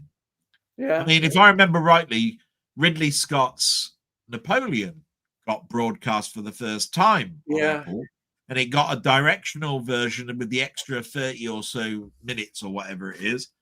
Can you get that on physical media in the UK? Can you? Buggery. You have to go abroad. No. Get anywhere close to getting that film. Yeah. Do you know what I mean? It's like, what? Just Apple. We've got here the Holdovers. He's great, Bob. I bought it because Bob basically told me what a fantastic film it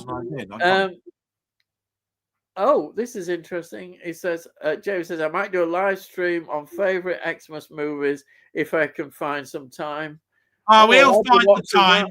And then he'll come in 3 weeks before he's going to broadcast it and advertise it every bloody week. And then it'll be on his bloody broadcast post that says, by the way, I'm doing a live stream. And then it'll be out again the next day saying, just in case you missed my first post, here's my second post that I'm doing a bloody live stream.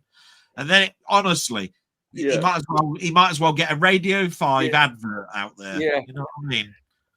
Actually, I'd just like to say two things. Firstly, Jamie has a great series of shorts. His alphanumeric challenge. It's absolutely brilliant, and what everyone he puts out, I've been watching. I really like him. And also, if you're new on here and haven't seen our channel, then welcome. But also, if you haven't subscribed to Delboy, why not? Please subscribe to Delboy. He's got a great channel. The description is in the link straight through to his channel. Please subscribe. Absolutely brilliant channel. Honestly, I say this every week when I do it, but I really mean it. I love his blog. His blog is just fantastic. It's something I always look forward to every week. And if he's late, I'm going, oh God, why is he late? Something's gone wrong. It's not downloaded properly, or there's been some emergency. You know what somebody's just said? Somebody's just said, bloody typical. Ian advertises Muckman before the person that's been supporting him 83 bleeding episodes. Somebody complaining, but there we are, and we've got more people watching at the moment, and then it went down quickly. Just then it went up to 11, it went down. But yeah, if there is anybody, please subscribe to Delboy. It's a great channel. Honestly, please do this. I really think it's great, and that blog is fantastic. It's like a friend coming in and just talking, and his ups and downs in life, and you can't help but love it. Honestly, I just think that's why when he started going, oh, I don't know whether I should be doing this, I'm going, no, you must do it. You must keep going, even if you're dropping the war. That's understandable, the war business, but please don't drop the blog. Too many of us would miss it. It's a major part of watching on YouTube. Also somebody's just turned around and said, yeah, you mentioned Del and 3 people stopped watching this. I know it's so funny. Everybody's done. We've got in fact, actually, you had more numbers watching it while I was looking after my mum, and then when I came back, it dropped like a bleeding stone. No, it's just good. Anyhow, please subscribe to his channel if you're new to this. Yeah, that would be great. Okay, so I've done my plug for him. I try my best every week. And then we've got Tony saying, for Dell's question, it has to be Dalek Invasion of Earth for me. They're my favourite Who monster villains, and it's good seeing them in action on Earth. If any Hartnell story was allowed, the War Machines would run a close second. It's the closest the First Doctor comes to doing a unit story with the army fighting the machines. That's a good point. Yeah. I will say about that. It is probably the most well-known story of that particular season. Everybody, I mean, I don't think it takes too much to understand that the Daleks were the second story in the first series, and it was the second story, I think, of the second series. Right? Yeah, it's like, and when they did it, they had to sort of like better the first one, so they were up against something, and it's like they'd put all of the money, I think, into that production, because when you look at the other the productions after that, it looks very much like they didn't have that much money. They definitely put a lot of money, I think, into that. And that's because they want to continue the excitement, I think. I think another sort of social history viewpoint, which again Doctor Who does, is that it's famous because of the post office tower. Now, nowadays, we wouldn't blink anything. We'd go, why was that such a big thing, the post office tower? But in the 60s, that was considered really ahead of trend. It was amazing building. Now, probably people would pass it by and not even hardly notice it. But at the time, it was seen as a real Britain future. There it is, the post office tower. And there's Doctor Who filming it. I wonder if Terry Nation actually wrote those closing lines when Susan leaves. You know, Terry Nation's one of those people that they said got worse and worse as they wrote the Dalek stories. You know, they weren't particularly. He was getting fed up with them.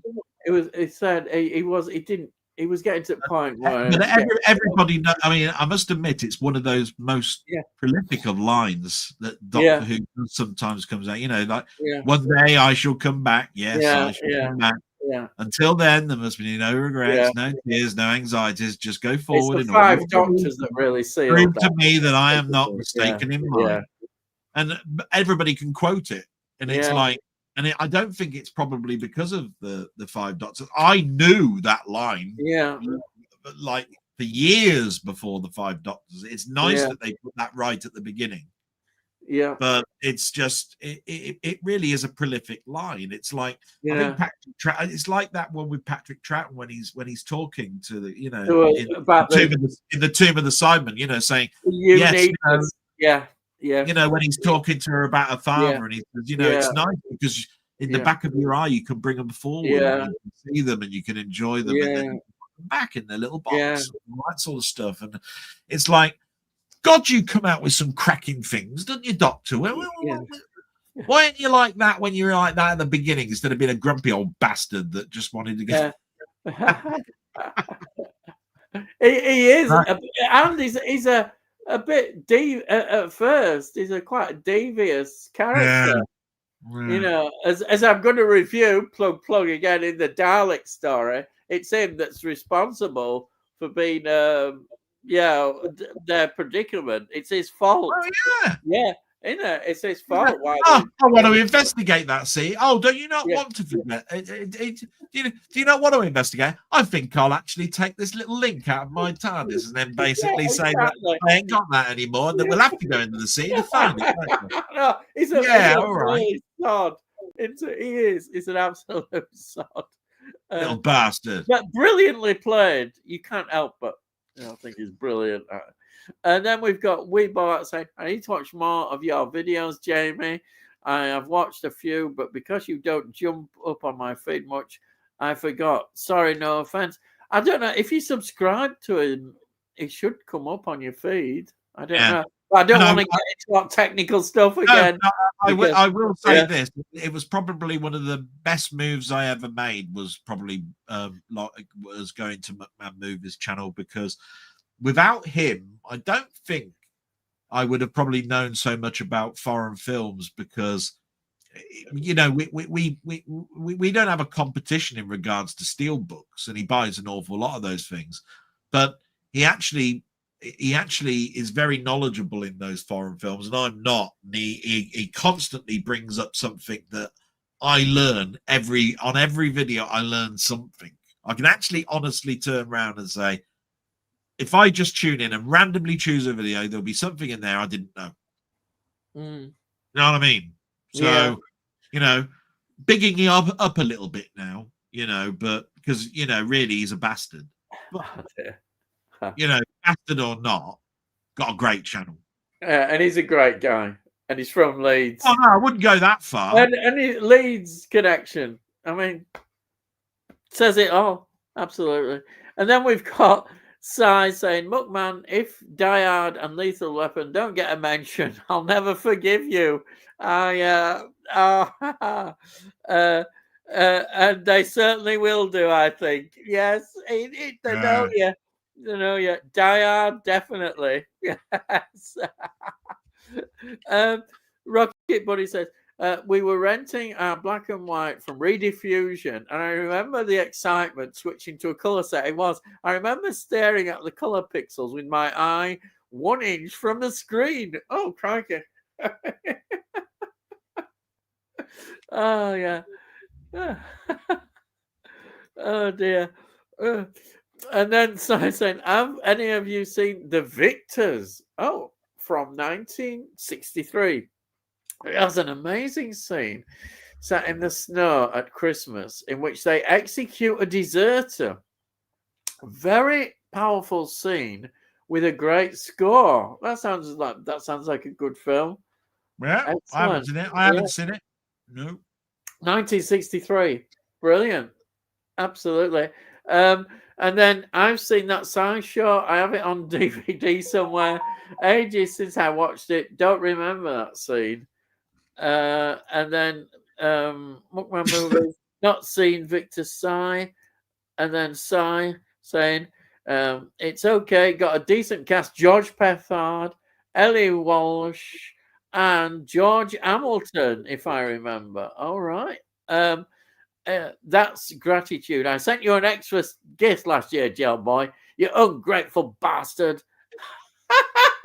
I'm talking about this year. I'm talking about this year.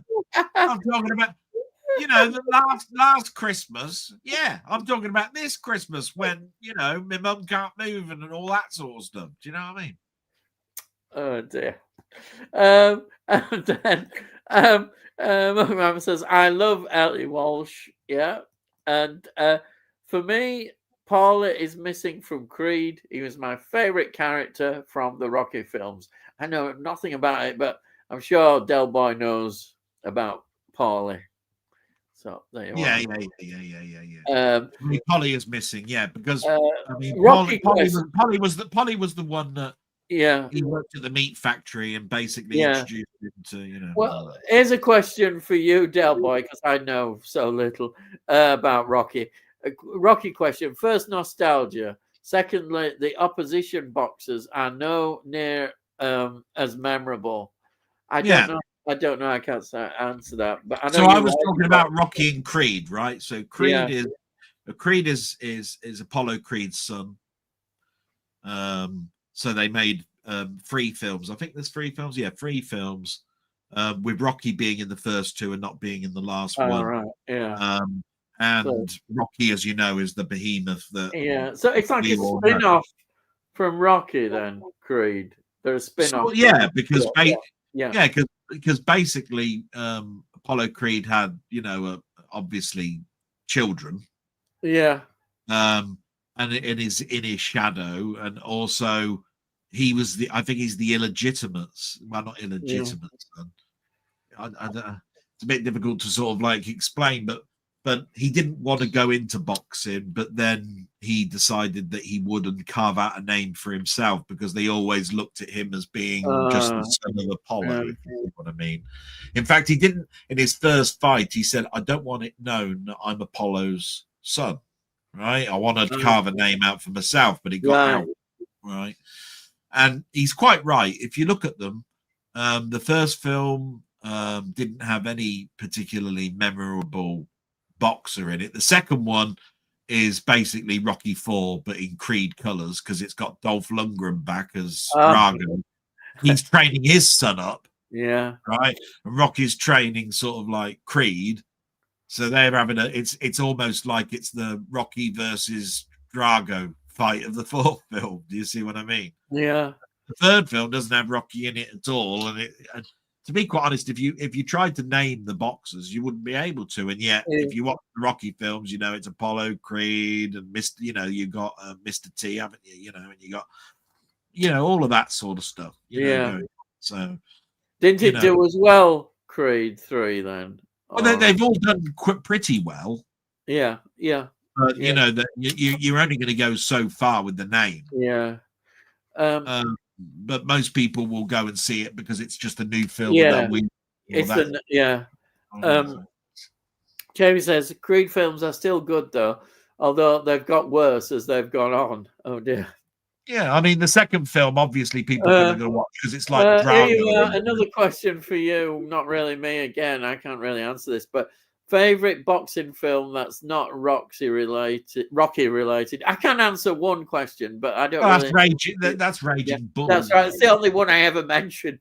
That's the one. Well, you see, Raging Bull is one of those ones where it's weird, really, because everybody thinks that Rocky is based on Rocky Marciano, but it's not. Yeah. Just because it's got the name Rocky in it doesn't mean it's Rocky Marciano, right? Whereas Rocky Marciano was a different type of boxer. He was mental. Yeah. If you ever watch Raging Bull, you'll know the boxer was just an absolute mental. I mean, he wasn't a nice character. Beat his wife up. Yeah. Was paranoid about everything.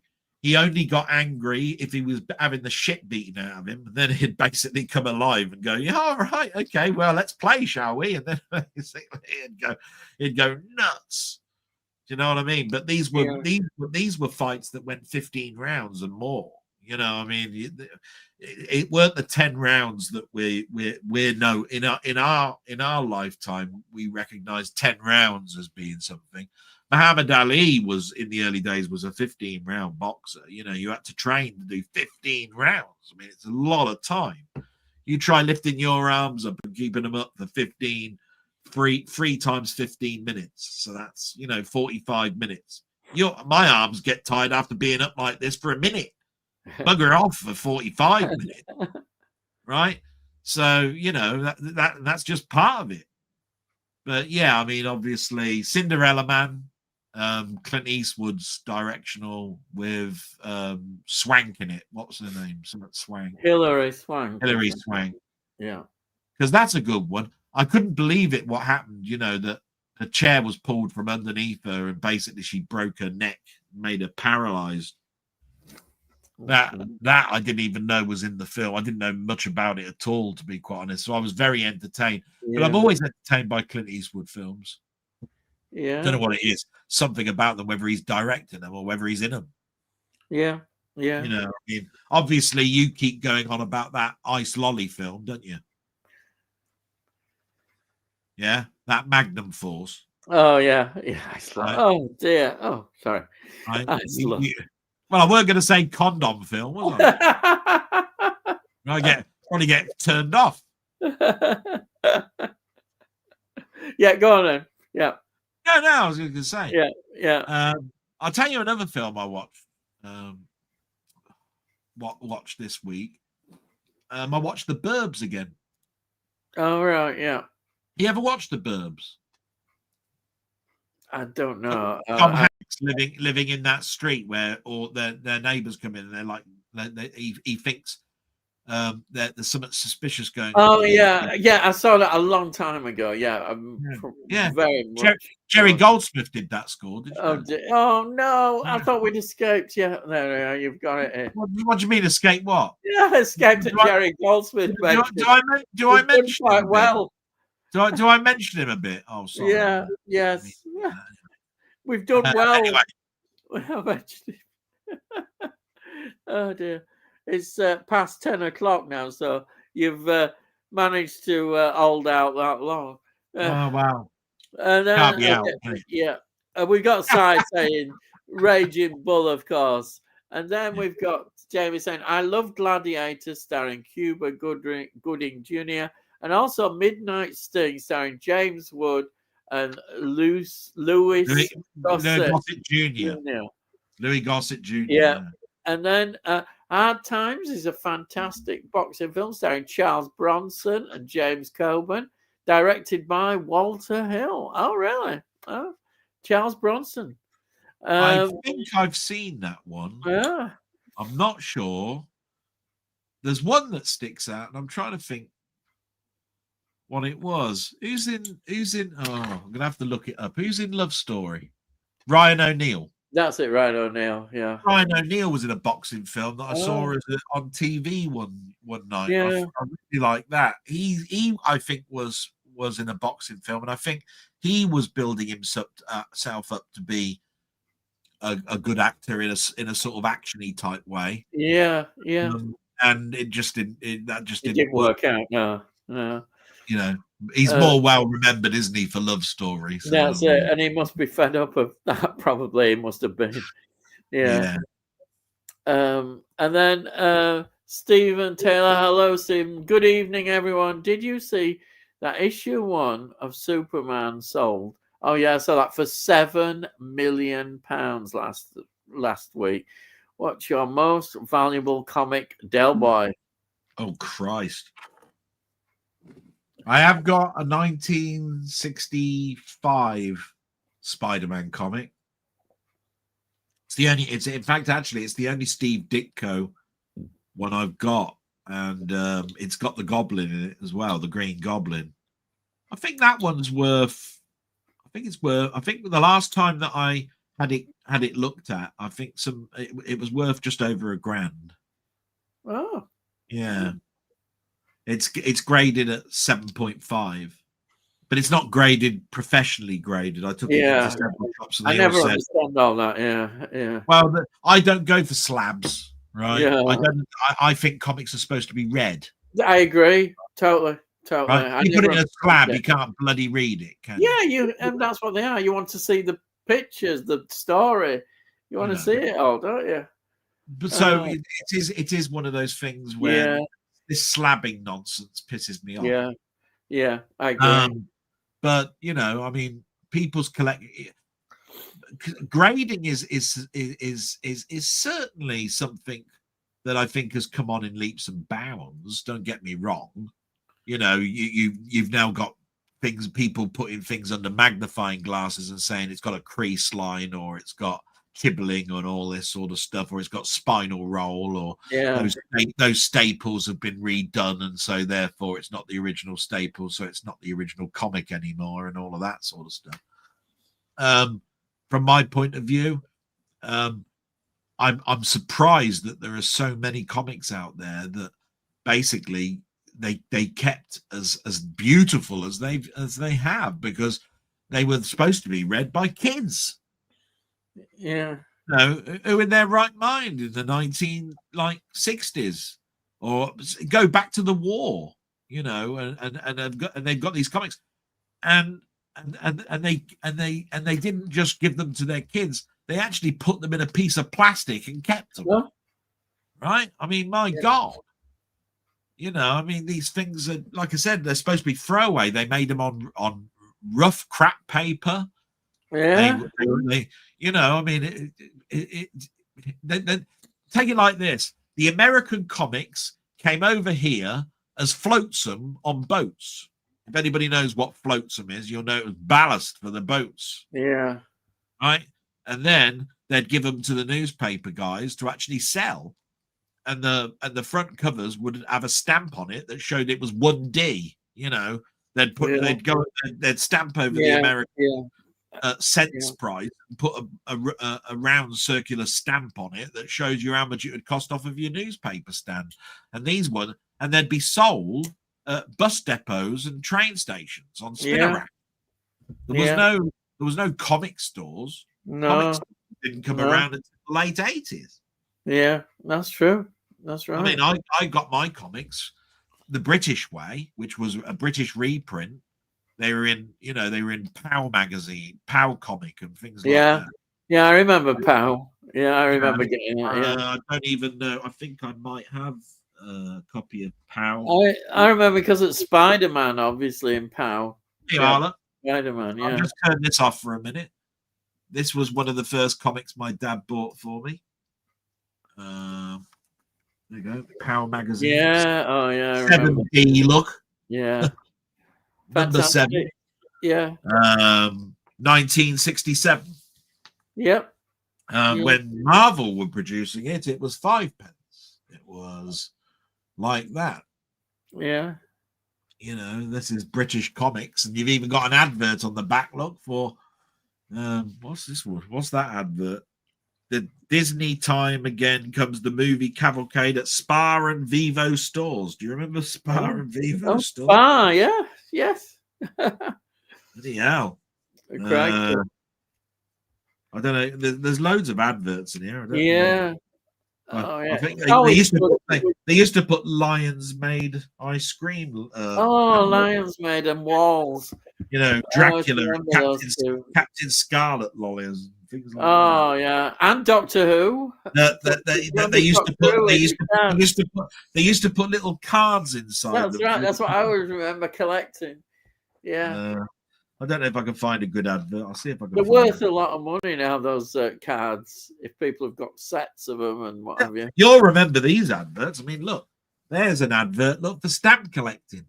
Oh, yes. Yeah, I remember that. Great stamp collector's outfit. Look. Yeah, that's it. You'd get an album, some inches, and then a packet of stamps. Fantastic. Yeah. This was a comic POW that's different to the American one. If you look on here, I don't want to rip the comic, so I have to be Careful. very careful. Yeah. But that would have been that big one there, that big part in there with the Sandman there. That would have been one page, an American one, and they put then page 2 around the edges. Yeah, yeah. So you've got page 1 and 2 in one page, and it would be the same for this. You never had more than sort of like 9 panels, like 3 panel, 3 panel, 3 panel. Yeah. So you'd have 3, 6, 9. Yeah. You see what I mean? And in Britain, because they put them in bigger format like this, you could put the whole Spider-Man comic in about 5 pages. Yeah, yeah. You see what I mean? But it was full of funnies like this. Look. Yeah. You see. So they had the British side, and then you had the American side. Yeah. Yeah. So they were a mix. Power was a mix. Yeah. But anyway, there's some stuff that you didn't think you'd see in this. Well, you see, also anything possible. So we've got James saying, "Howdy, Stephen," and "Evening, Stephen." Yeah. And then Si says, "Midnight Sting is such a good film, to the bone." Hang on. Right. Si. Is it anything that's got the word sting in it that you gotta love? Is it right? Because Midnight Sting, the Sting, right? What is it? Right? Do you need some ointment or something? Is it a cry for help? Right? Oh look, I've been stung. Yeah. Right. Anyhow, let's hear it. The next film he wants to see is like Wasp Stung or something. To the bone as a good. He has to have a rant. He has to have a rant. I had to give him a rant. I know you do. To the bone as a good way of shooting the boxing match. Below par film, but good boxing action. And then we've got Stephen saying, "It's just your great news. I'm really pleased for you. How do you get sun damage by living up north, though? Laugh out loud. Oh, bloody hell." Yeah, I know, because up north, the sun is the UFO, an unidentified flying object, the sun is. And Stephen says, Tony. Cy Robson, Cinderella Man is a good boxing film. Yeah. All right. I mentioned that one. Stephen, I'm fair-skinned, so burn very easily. The sun damage can turn cancerous if left untreated. Yeah, so I still need to get it sorted. Just a relief, it's not cancer right now. Yeah. I'm relieved. I'm relieved as well. Yeah. And then Tony says, "Don't remember sending Saturday Night Ian," but you did. It's there. Yeah, I'm not surprised you can't remember. You sent so bloody many. What have you got? A spreadsheet? What the bloody hell are you trying to say? Oh dear. Oh. I've sent about 6 things to him, and I can't remember what the hell I've sent. So if you send 6 boxes with about 60 bloody DVDs in each box, how are you supposed to remember what you sent? And then daft bastard. We've got Sandy Ollier saying, "Hello, hello, is that Sandra? Is that Sandra? I don't know. You think? Sandy? Sandy, Sandra. Hello. Anyway, thank you, Sandy. Yeah. I Sandy. Welcome to our channel. And then Cinderella Man is excellent. I need to give that a rewatch. And then James saying, "Hi, Sandy." Hi, Sandy. Tony says, "Sandy, Ian Delboy, is there a very popular TV series that you've never watched, even one episode of?" There's probably quite a few, actually. Well, I can tell you one right now, and I haven't got a clue why I haven't got around to watching it yet, and that's that Slow Horses. Oh, you know, the one with Gary Oldman in that everybody raves about. Yeah. Everybody raves on about it, and I ain't got around to watching one bleeding episode yet. Denny reminded me, God, it's at season 4 or whatever it is now. I'm saying, I'm sorry, it's just I ain't got around to it yet. Yeah. You know, it's like, how much have I got to watch? Yeah. You know what I mean? For me, it has to be all these popular ITV series. And so is it Midsummer Murders or something that's massively popular? It was. I don't know if it's still there's going. nothing there. I've never seen an episode of that, but it's massive. What? That's the only one I say. There is lots of others. What? There's a series that's been going on for about 20 years called Jag. I don't think I've seen one episode all the way through of that yet, and I think they've done 1,000 odd episodes of it. Jesus. Right? It's like that. Jag.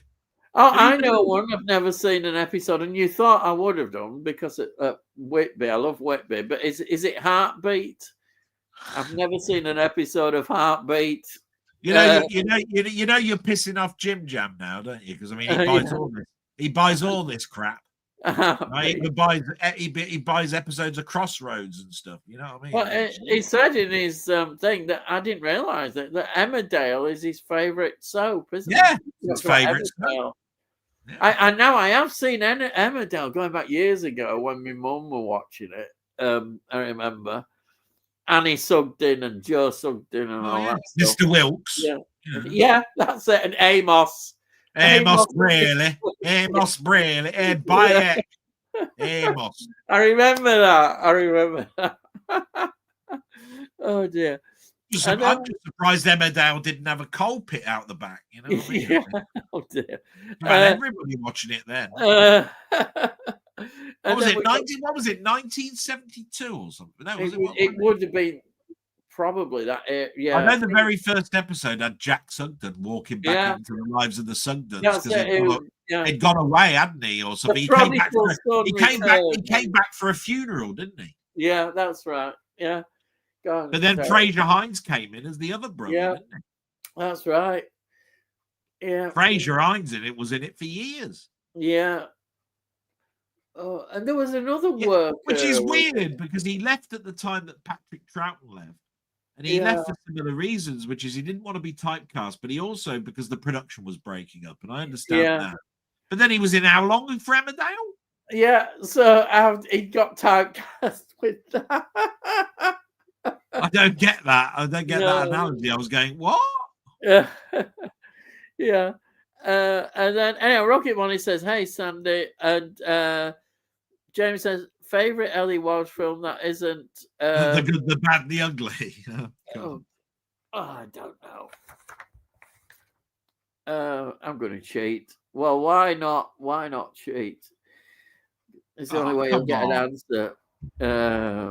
I'm not going to be able to answer about cheating, but I'm not going to cheat. Well, I have to because I can't remember. Yeah, you give the answer to this one, and then we'll move on. Right, Ellie Walsh filmography. Thank you. Right. Come on. It's deliberately. Here we are. Ellie Walsh filmography. I mean, he did say that he was in a lot of spaghetti westerns. Yeah, that's probably right. I've not seen a great many spaghetti westerns. Probably the Clint ones and an odd one.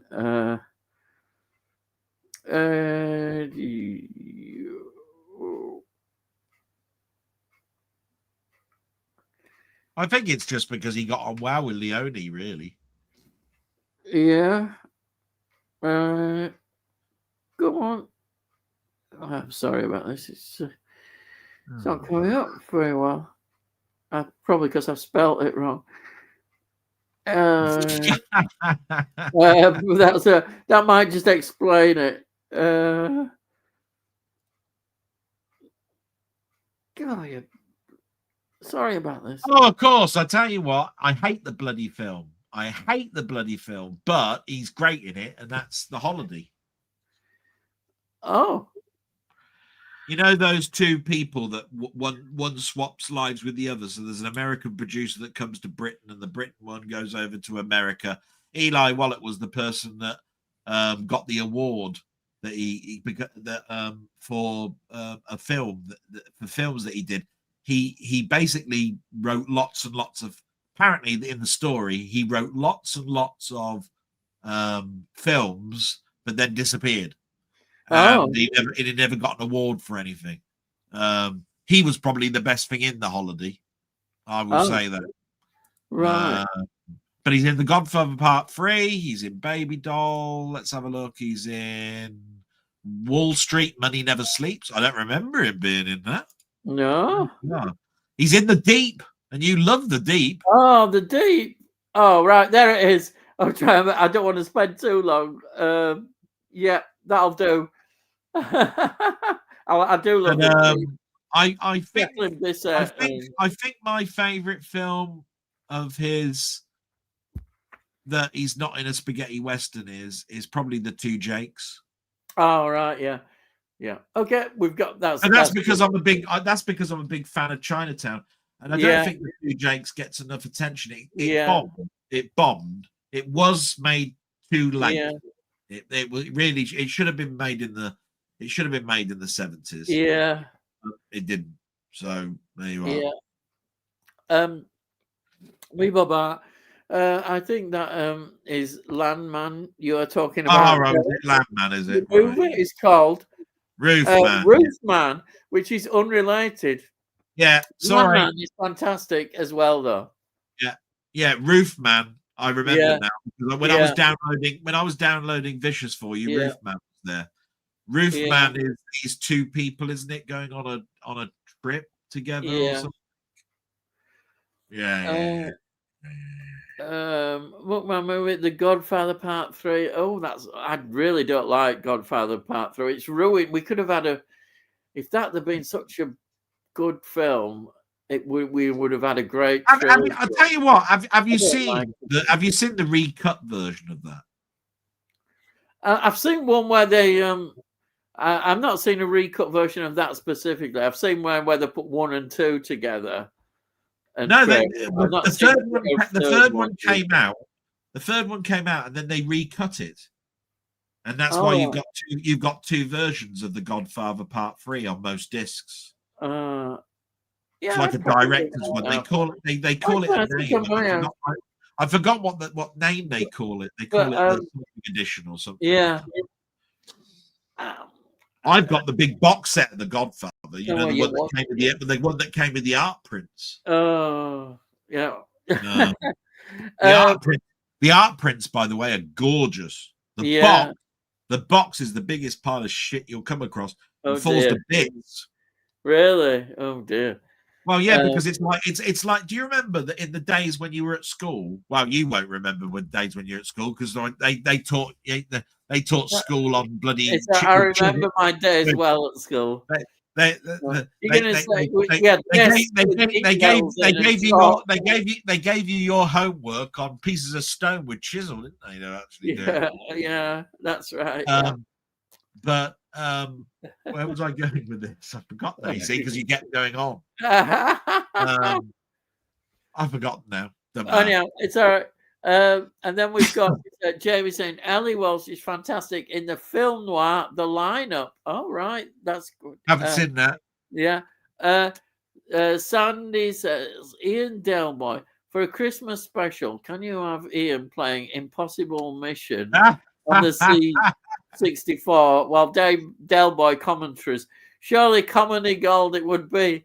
It would because I'm not really I'm not a gamer. I don't play games, so it would be comedy gold. I probably last about 2 seconds, if that. You know, it would take me 2 hours to tell him what a joystick is. Yeah. No. Are you being rude? No, it's called a joystick. It's not that sort of joystick. Right? Oh God, the jokes tonight. No, don't worry. Imagine the commentary on that, Jesus. Yeah. Christ. Oh dear. It would take me. It would take me a week for me to work for him to work out how to load a bloody game. And they're happy that Ian plugs Muckman before Del. Yeah, I noticed that. Yeah. I'm just varying, you know. And Rock Bunny says, so many popular TV series I haven't watched one episode. House, yeah, I've never seen that. It's one I'm thinking about watching. Scandalous, but never seen an episode of Cheers yet. I'm a used Taxi fan. Now, I'll tell you what, House is good. Cheers is fantastic. Scandalous. Don't think I've seen it. Yeah, I looked at Cheers, but I decided not to buy it. It was still quite expensive. I'd love to The trouble with House is it falls into that same formula where you get hold of a name or of a particular type of condition, and every other week somebody's got it. You know, like in that particular show, it's septis. Everybody was dying of bloody septis. Oh, they got septis. Oh, and then everybody had to look it up. What the hell septis? Right? Cheers, just a huge show. Yeah. And it one that the quality was there from the beginning all the way to the end. I mean, its pedigree is just so well known. And then, of course, it went on for 11 seasons. That just goes to show you how. And it had one of the biggest audience figures since MASH finished. Do you know what I mean? Yeah. I'm not a big fan of MASH, right? But it's good, and I know that it's got a pedigree and it's deserving.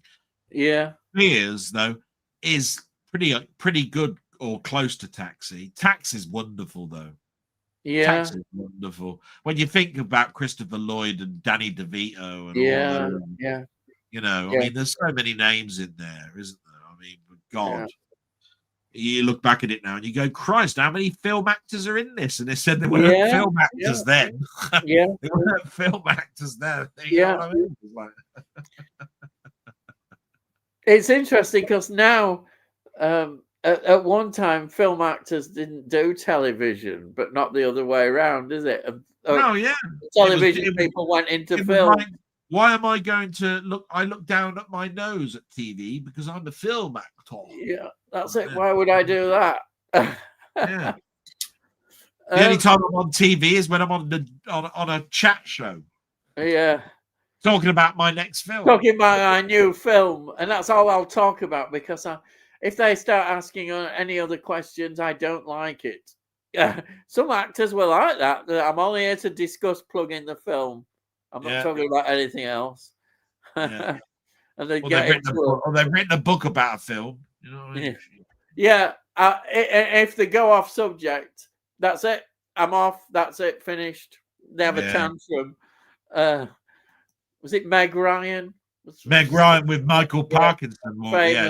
She came in and she didn't want to answer anything. Yeah, it's even worse. Yeah. So why bother turning up, man? She never apologized for it. No. He always mentioned it as his worst. Yeah. Anyway, Tony says, I was just trying to think of the title of that noir, Jamie. Watched it fairly recently. He does give a great performance. And then I've had 3 rants tonight. That must be a record for me. There you are. You've had 3 rants. Just shows how much I love him. He loves you, really. Yeah. Mentions Del and 3 people stop watching. That's what I'm saying. My days are numbered on this. I got an early Christmas present yesterday. My goddaughter is taking me to see Kill Bill, the whole bloody affair, next Friday, the 5th. That's a nice. Yeah, great. This is that famous cinema that you keep plugging every week. Right, on how good this cinema is, right? It shows absolutely every film under the sun. Every week. Yeah, it does. Yeah, it wouldn't surprise me if Doug McClure at the Earth's Core is going to be on next week. You never know; it could pop up if it's been redone. Or that dreaded bloody Condor Man. Jesus Christ. And then. Tony says because they're rushing over to Dell's channel rocket. Yeah. Are they? I go over there and I'll tell you what, I'll find I've lost 5 subscribers. That's what they're all going over there. They go, oh yeah, I forgot to unsubscribe from him. So yeah, Animals is brilliant in that film.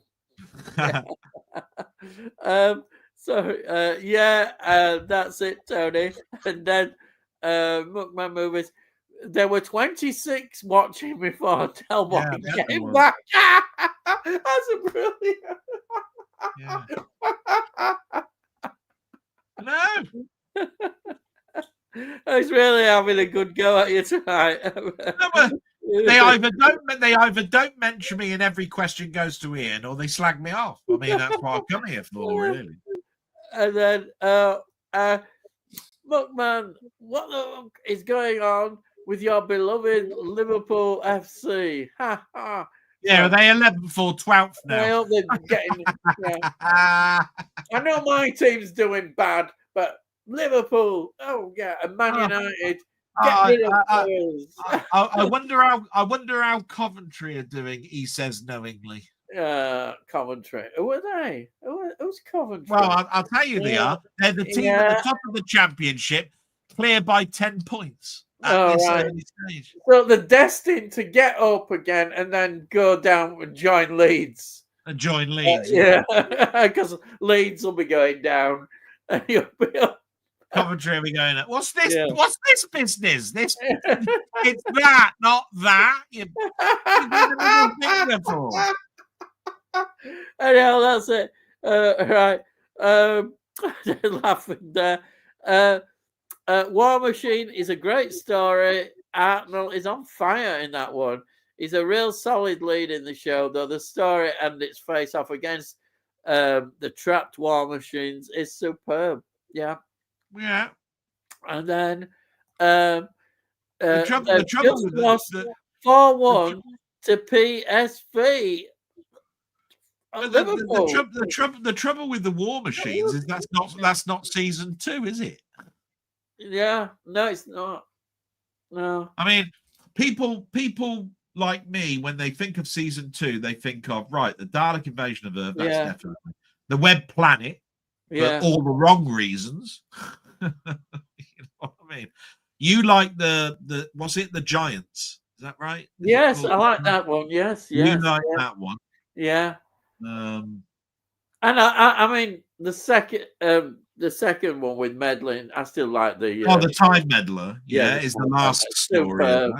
That stands out. I think it's one that if you. I don't mind, even though it's slated a little bit. The Space Museum.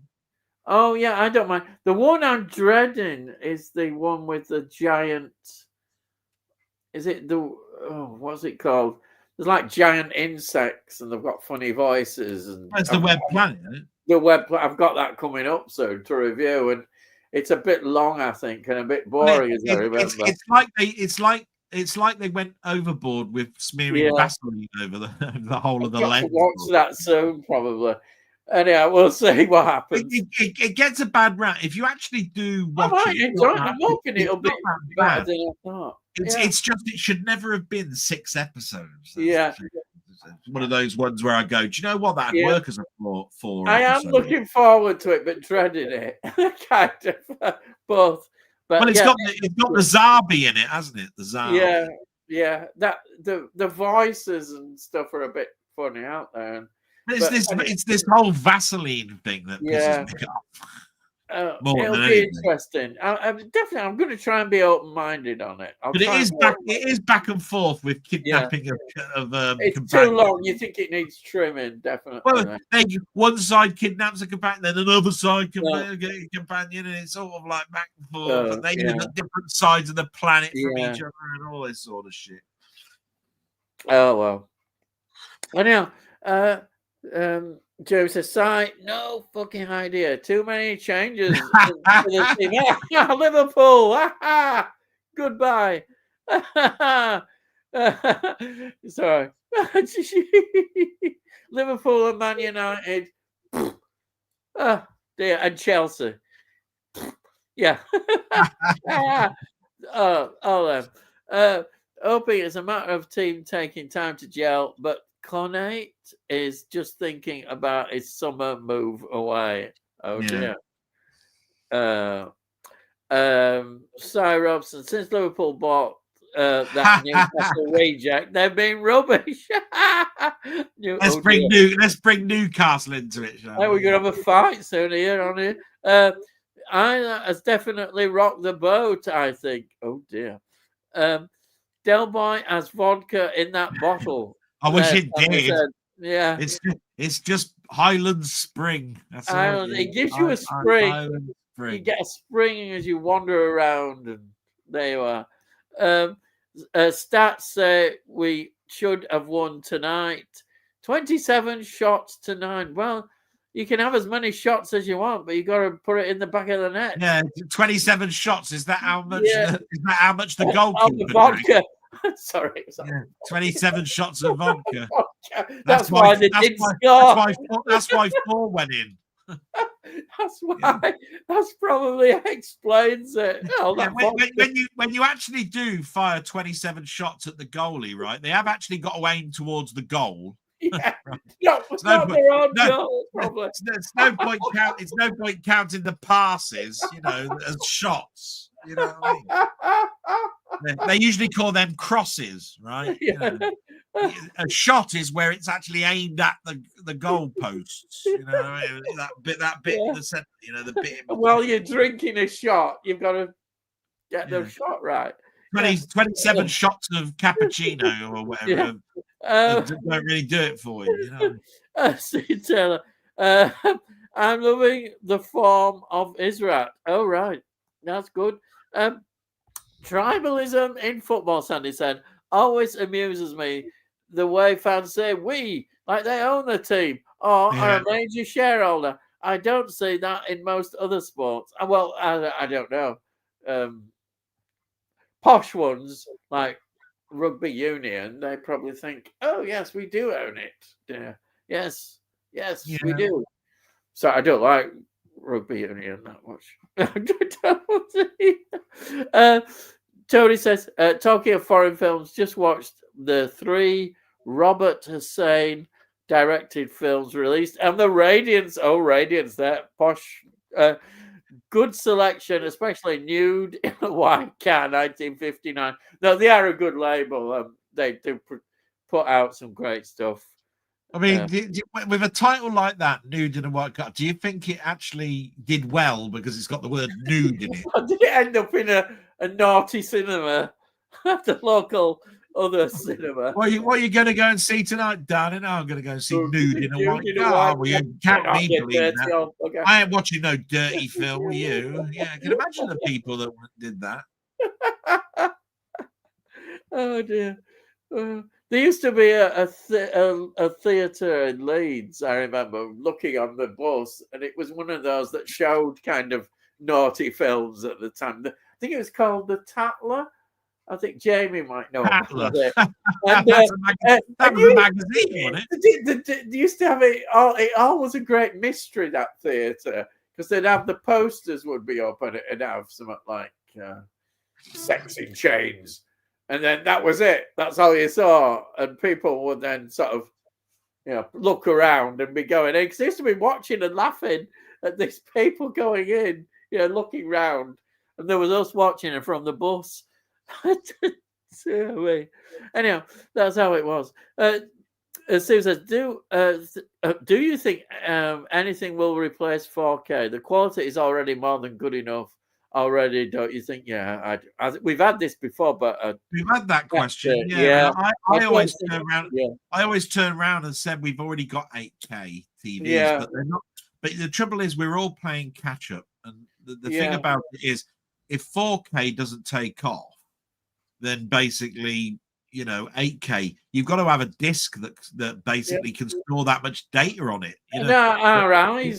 Our eyes won't notice the difference, will they? Yeah, it does turn into all of that sort of stuff. Yeah. But you've got to have a player. You've got to have enough format for people to buy into it, and all of that sort of stuff. Yeah. Now, the tellies aren't like living as long as people thought.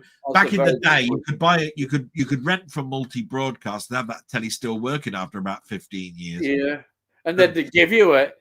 Every telly you buy now has got a 1-year warranty, and if you want 5, you've got to buy it. Yeah. Unless you're spending £1,000 on a telly, and then you might get away with a 5-year warranty. Yeah, but they still charge you. Don't they? You can, when you get them, you can get a warranty, but they'll charge you quite a bit, won't they? Yeah.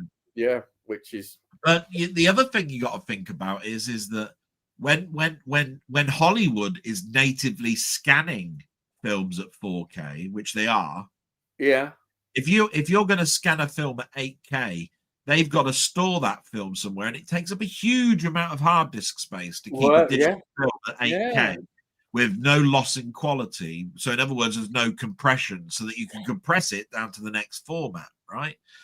So most films are filmed at 4K, and they actually scan them at 2. Yeah. That's what they used to do, because Blu-ray was that sort of format, 2K. That's what you go.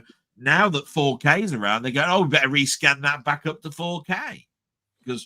But you got to remember, it's all a matter of space and all that sort of stuff. Yeah.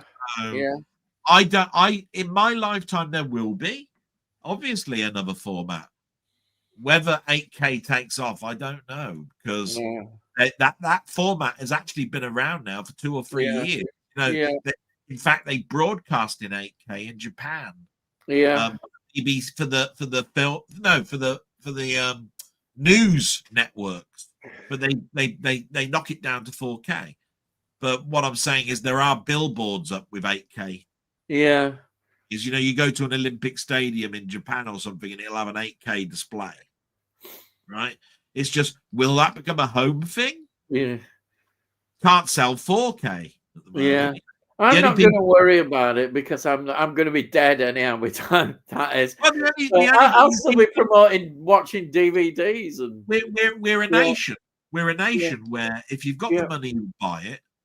Otherwise, if your telly breaks, then you'll find that the only thing you can buy is a 4K telly. Do you know what I mean? There aren't many 1080p tellies out there anymore, unless you're buying a portable or something for your bedroom, right? Then it'll be still. I'll tell you what. You try finding at the moment like a 22-inch 1080p TV for your bedroom, right? They're all the smallest size is like 32 inch. That's like right. Yeah. 32 inch used to be what we'd have in the living room. Yes. In your bedroom. Yeah. Jesus, you want something at the bottom of your bed? Wow, you've got a 32-inch TV. Wow. Somebody looks at you really strange and says, "What do you mean you want a 22-inch TV?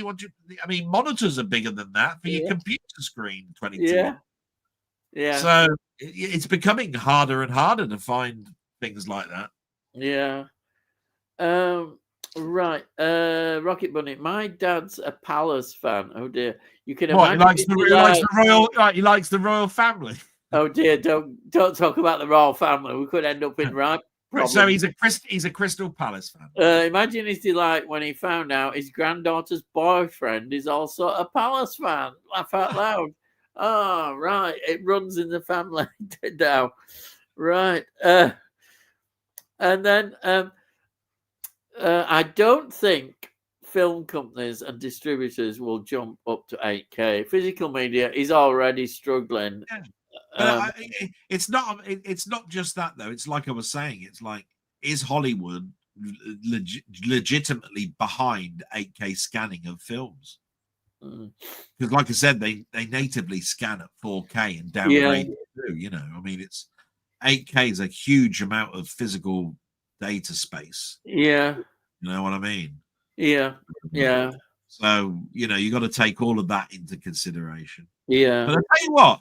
Do you remember when the Crystal Palace burnt down?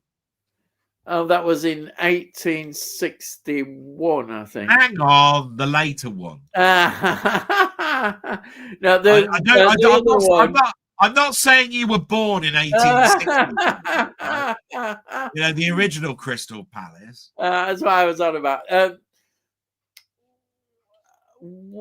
I'm trying to remember. It's funny. I can remember the old one. I can't remember what the other one. Wasn't it in the 50s that it burnt down? Yes, I think you're right. Yeah, 50s. It was quite a big news story, wasn't it? I think when it happened. Yeah. Well, it was as big a news story as the Hindenburg, wasn't it? Yeah. Oh, the Hindenburg. What a story that is.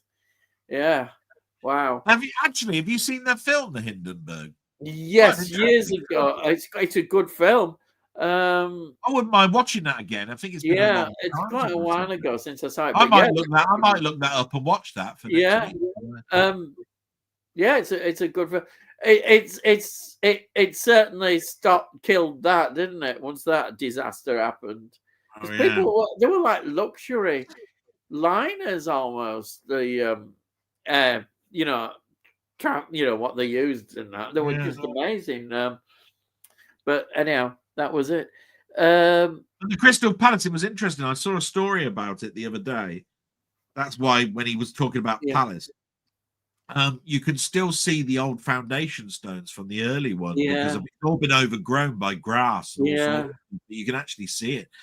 And it's just interesting that it must have been a right spectacle, apparently, when it was first made, the Crystal Palace, in the 1860s, Queen Victoria's.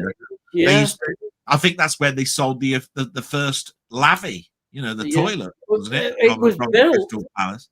It was built to show the world British inventions and British, if I remember rightly, vulcanized rubber came out of the original Crystal Palace. So did the outside, the toilet that we now use, the system. All of that people forget the Victorians were absolutely great inventors. They invented lots of things. They loved it. Sometimes they invented things almost for the sake of inventing things that now we might think, we don't use them, but they could think of anything, and even like ironing lace or something like that. They'd have some invention for ironing lace. Which is very clever. Blu-ray does me fine, Stephen. I have a 4K player and a Blu-ray player. The 4K one stopped working last week. Oh dear, went on strike. Oh dear. Yeah. I must admit, so many people are telling me that their 4K players are failing. It's amazing. Yeah. I mean, touch wood, mine's. Have you ever had any 4K discs that get stuck on a 4K player? Not had that yet. I've had a couple, but what I do is sort of I either clean them or sometimes I just move it back a little bit, press it again, and it'll play. So I don't know. I can't work it out. But I've touch wood. I've not really had a Blu-ray problem. Well, I will say this: it's the same technology that's in a DVD and a Blu-ray player and all that sort of stuff. Yeah. But the pressing method of a 4K disc is triple layered. Yeah, maybe and therefore the laser that's used is to be a very narrow band. Yeah, and it could almost be that you just need to inside there's a lens and it's on a greased rail, and it probably is something like greasing the rail that the lens travels along, and it'd be fixed. Or the old days that nobody does anymore. I've never heard of anybody doing it, and that is, have you tried cleaning the lens of the player by putting in a cleaning lens inside your actual DVD? Have you actually still got one of those? You used to be able to walk into HMV and then have thousands of these things, bloody DVD cleaning kits. You know what I mean? I've got little brushes that are on the, and it cleans the lens by spinning around. I don't think people bother with that. Right. And then Sam says, I guess 8K will be around at some point, but we don't need it. 4K is very good. Yeah, it is. Yeah. It's like you. I think you came out with the best answer. Yeah. My eyes can't see it. It's like there will be some point when that people will turn around and say, well, I don't need anything above Atmos. I mean, Christ, how many speakers do you need in your house? You know what I mean? I've only got 2 ears. How many? What do you want me to drill them into the walls now, dear? The coving around the corners of my house, Yeah. I agree totally with Muckman there. I'm happy with Blu-ray quality. I totally am. For years and years and years, I had a 5.1 surround sound system, and it did me perfectly fine, right? Yeah. And it was 7.1, then it was 9.1, and I'm just turning around and saying, crying out loud. Yeah. It's just a license to make money, isn't it? Yeah. You have upward shouting speakers, lower ones shouting speakers, two behind you. Then the ones that behind you have got to shoot upwards as well. And then the center speaker. And it's all a bit. You're just turning around and going, crying out loud. I might as well I think I'll put some things in my ears and I can hear surround sound then totally, can't I? Because my ears have got them in. Rocket Bunny's got a good point here. I agree, Muck. I struggle to find any significant sale prices for new 4K Blu-rays. Now I'm finally on board with that. I agree. You don't see much price reduction. They've gone up from when they first came out of, and they keep 4Ks. going up. Yeah. And you don't see. Have you seen much on sales? I've not seen much at all. Blu-ray 4Ks. I've seen Blu-rays, quite a lot of Blu-rays, but these sales, they're not good for 4K. I don't know why they're not doing it. They're not doing 4K much. Some people are still happy with DVD, and why not? Yeah, if you like a lot of people. I tell you what, I watched last night. Right, some guy, no word of a lie, and it was a great video to watch. Decided to watch First Blood on every format that it's ever been. I saw a thumbnail of that. Yeah. Right. Yeah. And I put it on, and he started off, with Betamax. Yeah. And he went to VHS, and he went through digital VHS, and he went through VCD, and he went up all the way to 4K, looking at the quality of these things. And basically, he went, if I was to really systematically turn around and tell you what the best version was, it was the high definition VHS tape. Yeah. He went through laser discs and everything, and he was looking at the 4K. Yeah. He was looking at the 4K, and he said, "Look, I'm looking at that mountain again, and you still can't see that mountain in the background, right? But you can see the ripples on the water now, so it has definitely got a better resolution and all of that sort of stuff. But I tell you what, there ain't much in it. Not much in it. And this is where I'm going back to the point of, but it's what they scanned it at.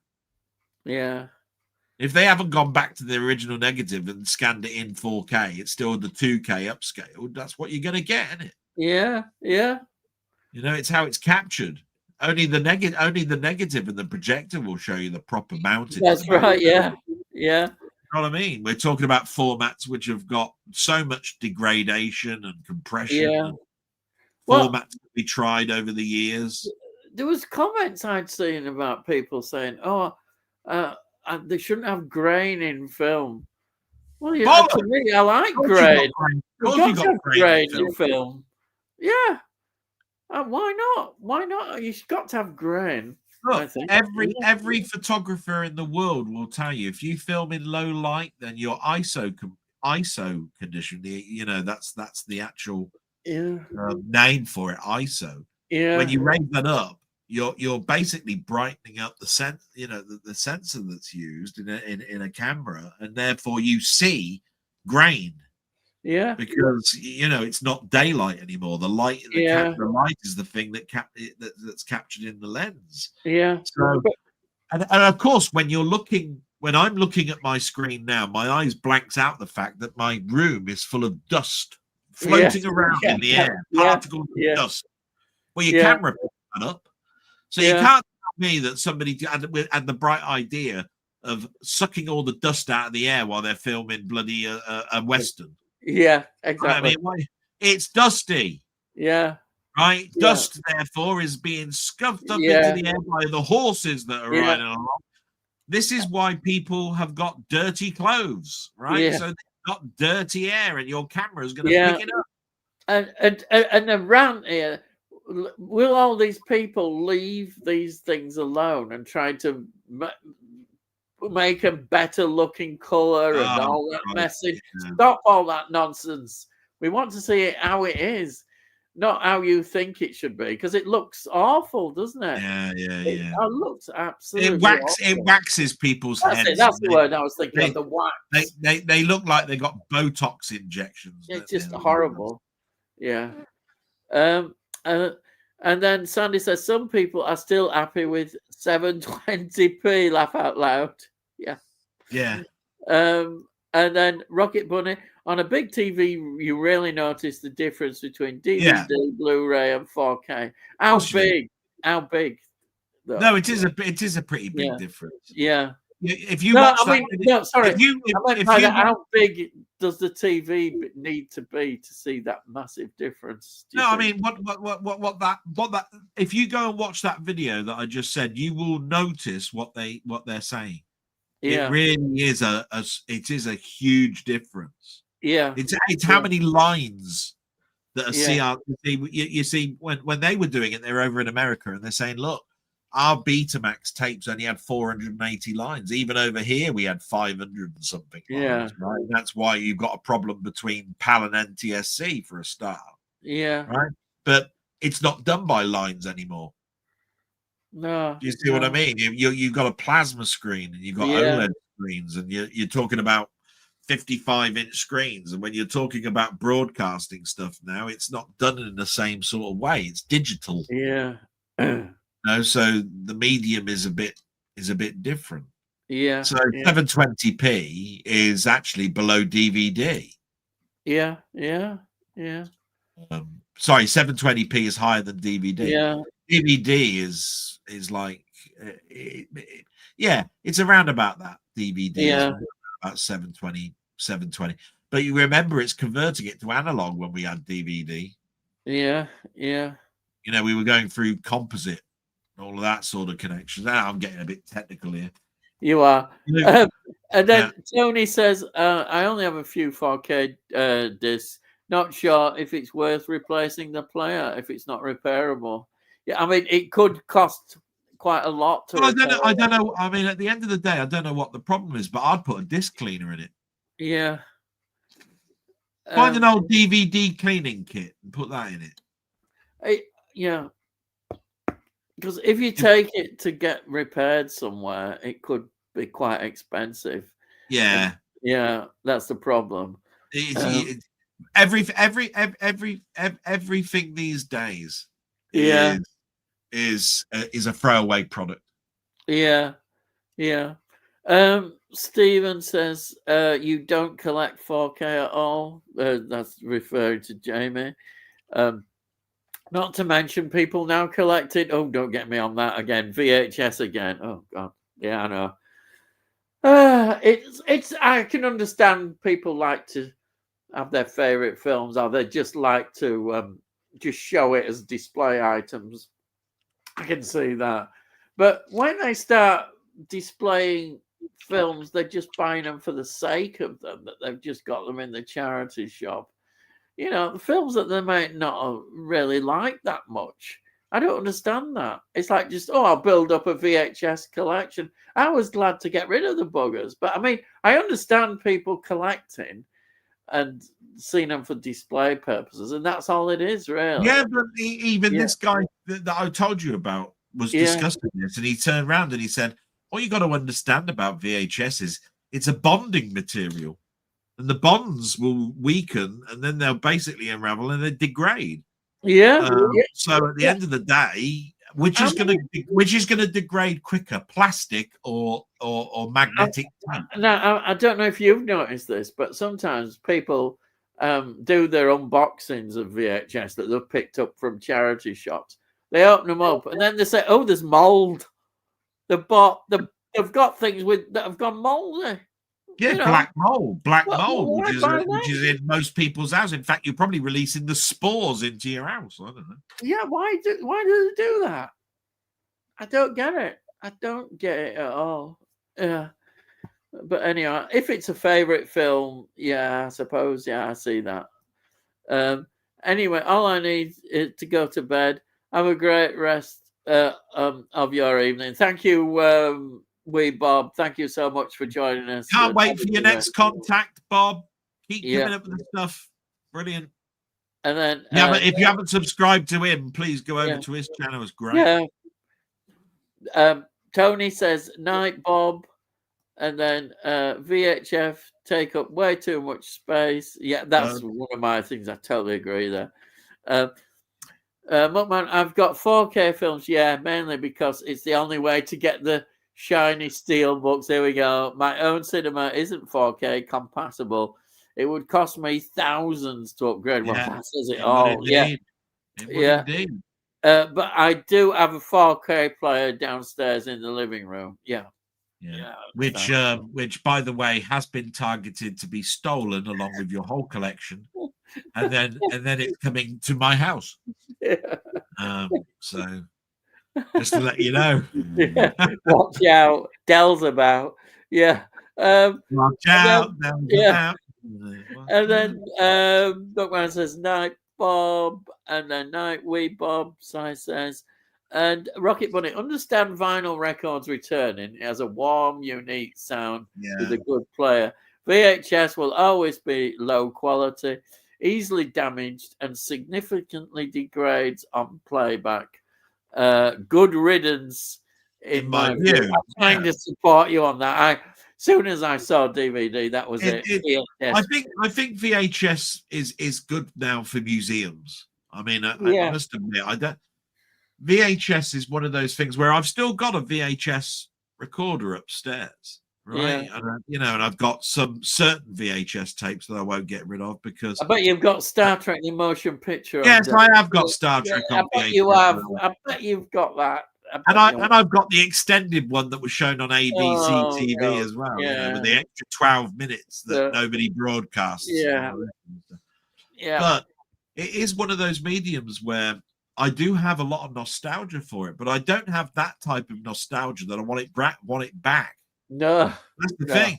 I have a lot of nostalgia for a lot of things, and nostalgia could be so powerful that I go, do you know what? Simpler times, I want that back. But VHS ain't one of them.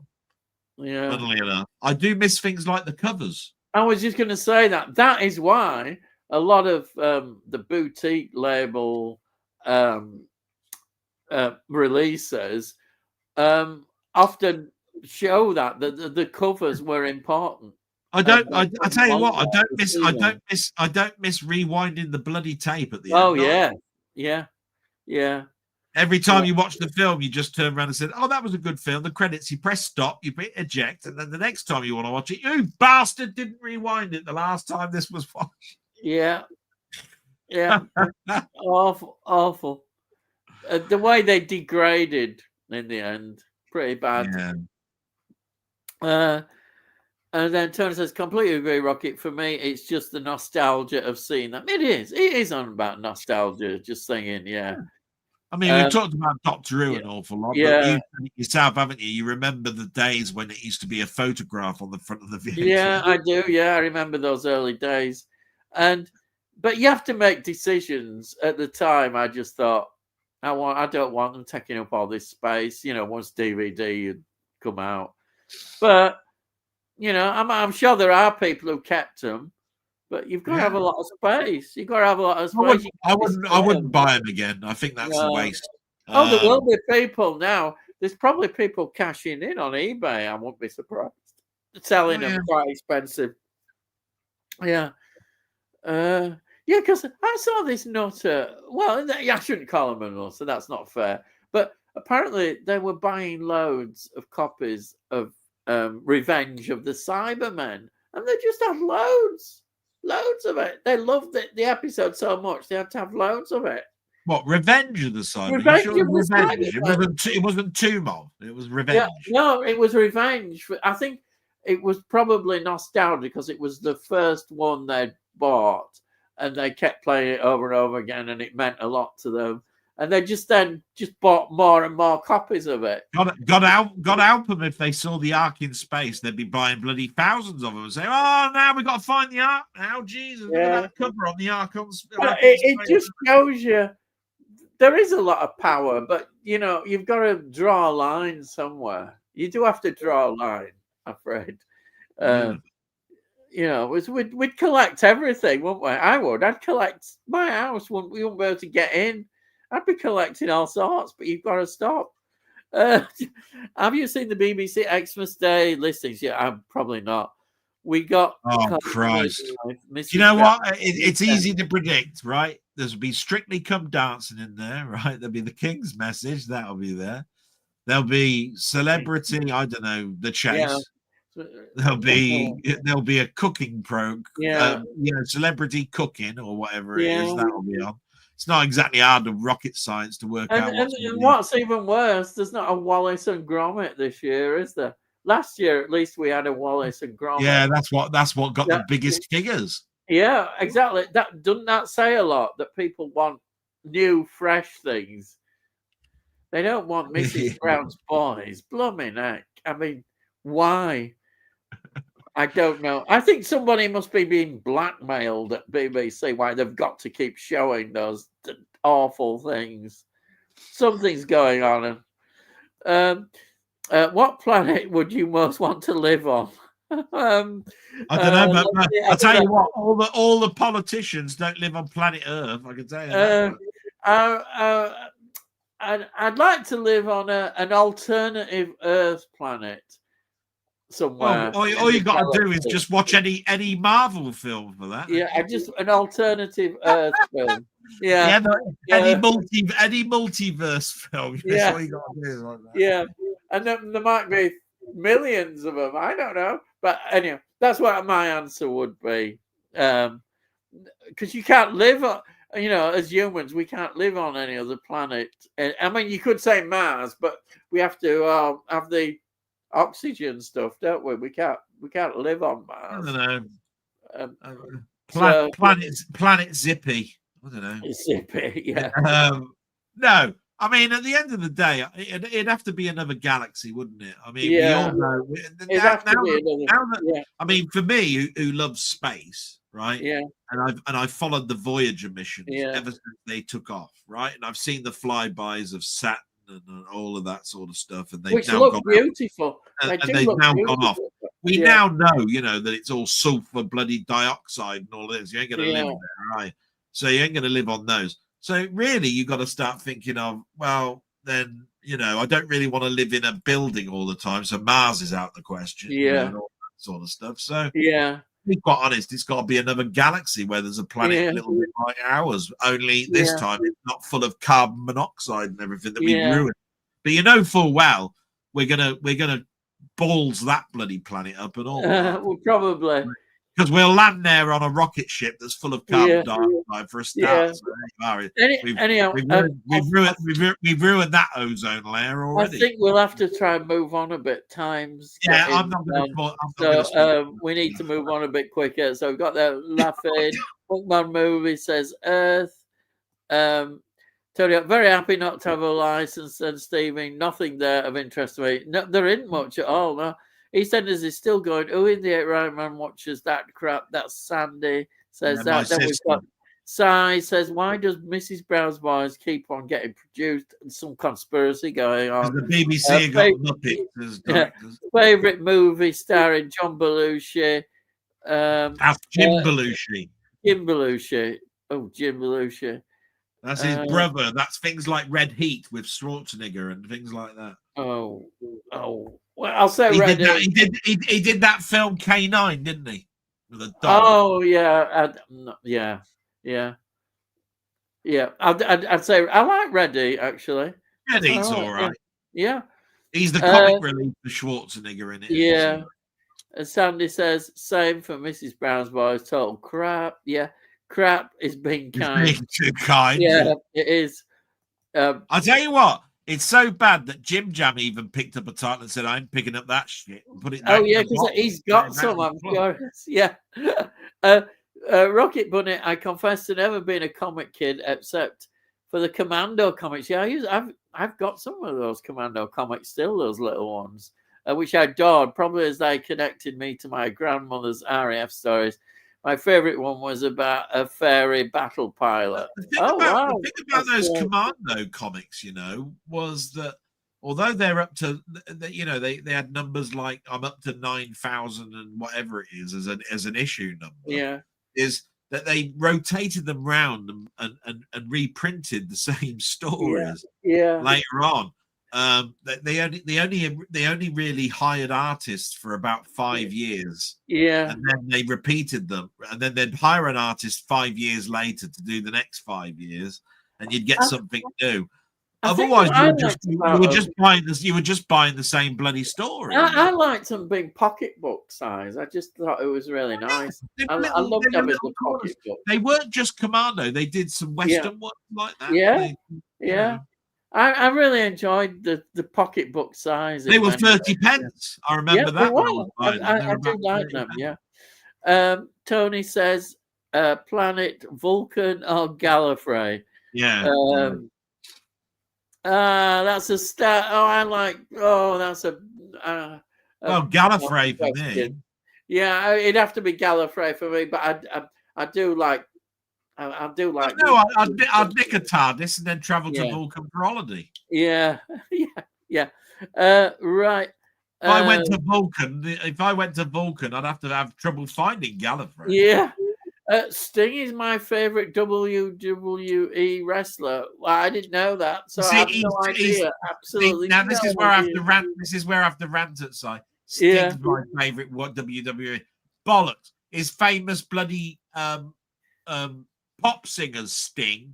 I bet he likes the Police and all. Right.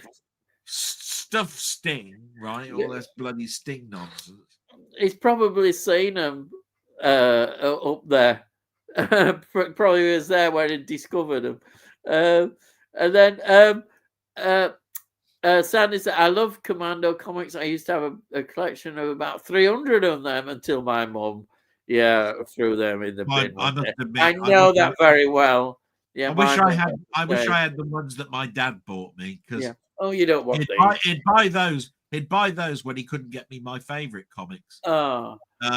But it's just one of those things where they were just so throwaway. They were a quarter size of a comic, and basically, I loved them.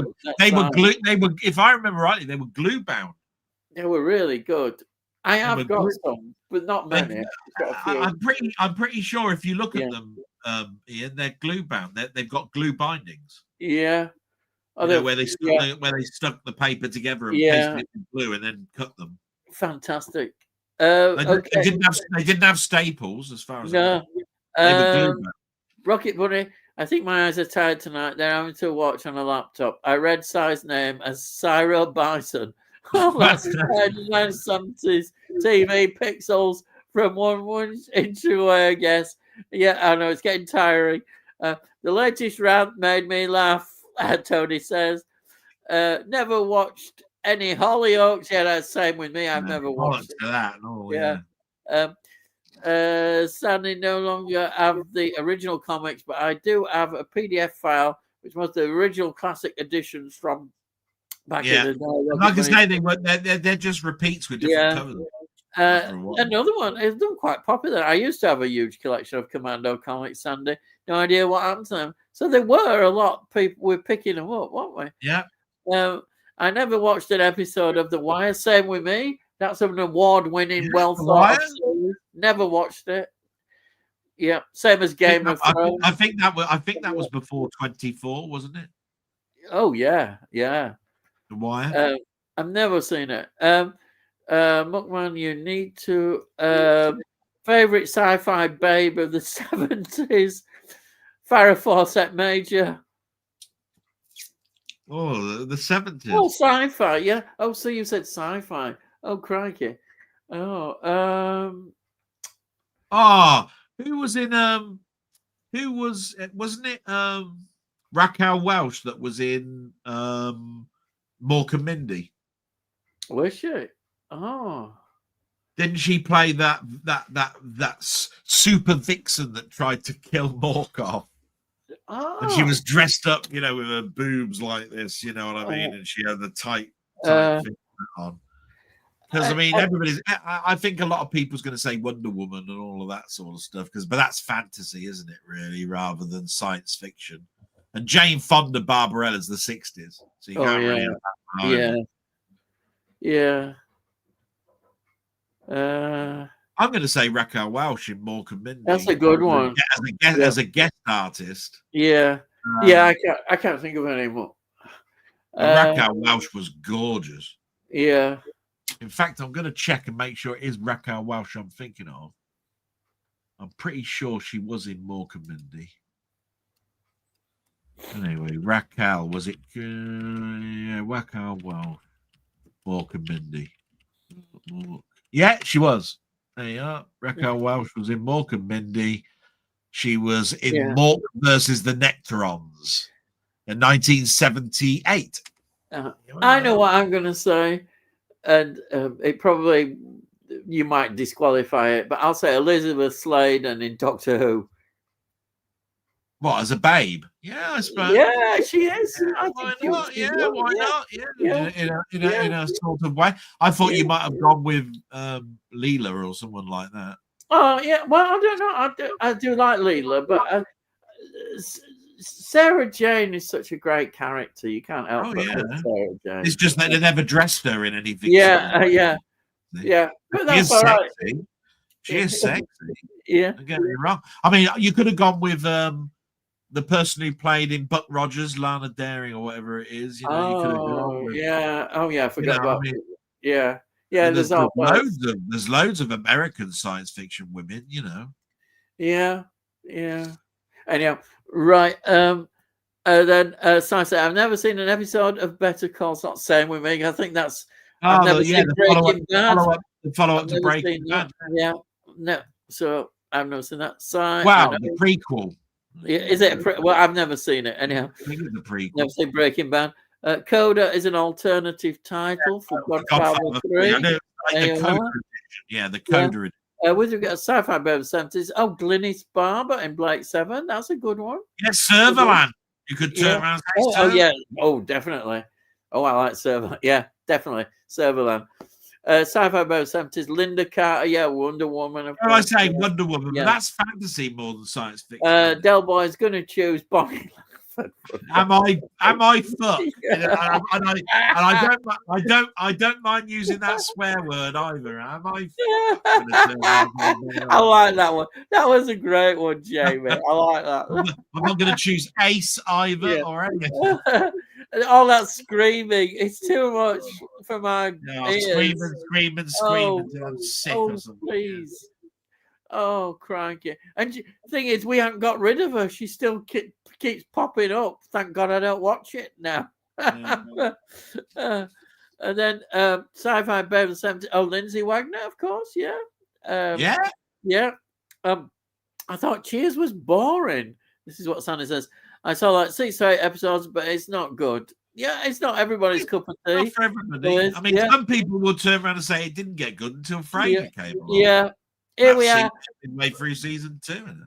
Bonnie will scream and scream and scream and drive you until I'm sick. Which is because she was in Just William, wasn't she? Yeah. Oh dear, I didn't realize she screamed so much, but she does. No, but that was her famous line, wasn't it? I'll scream and scream and scream until I'm sick. That was just William. I remember that because I was teased because Just William was a fat little boy. Yeah. She was in competition with Lena Zavaroni, weren't she? She died. Oh no, another one. When you mention that name, I just think of the awful program that we used to sit and watch. That Opportunity Knocks. That was hell. Oh, Huey Green.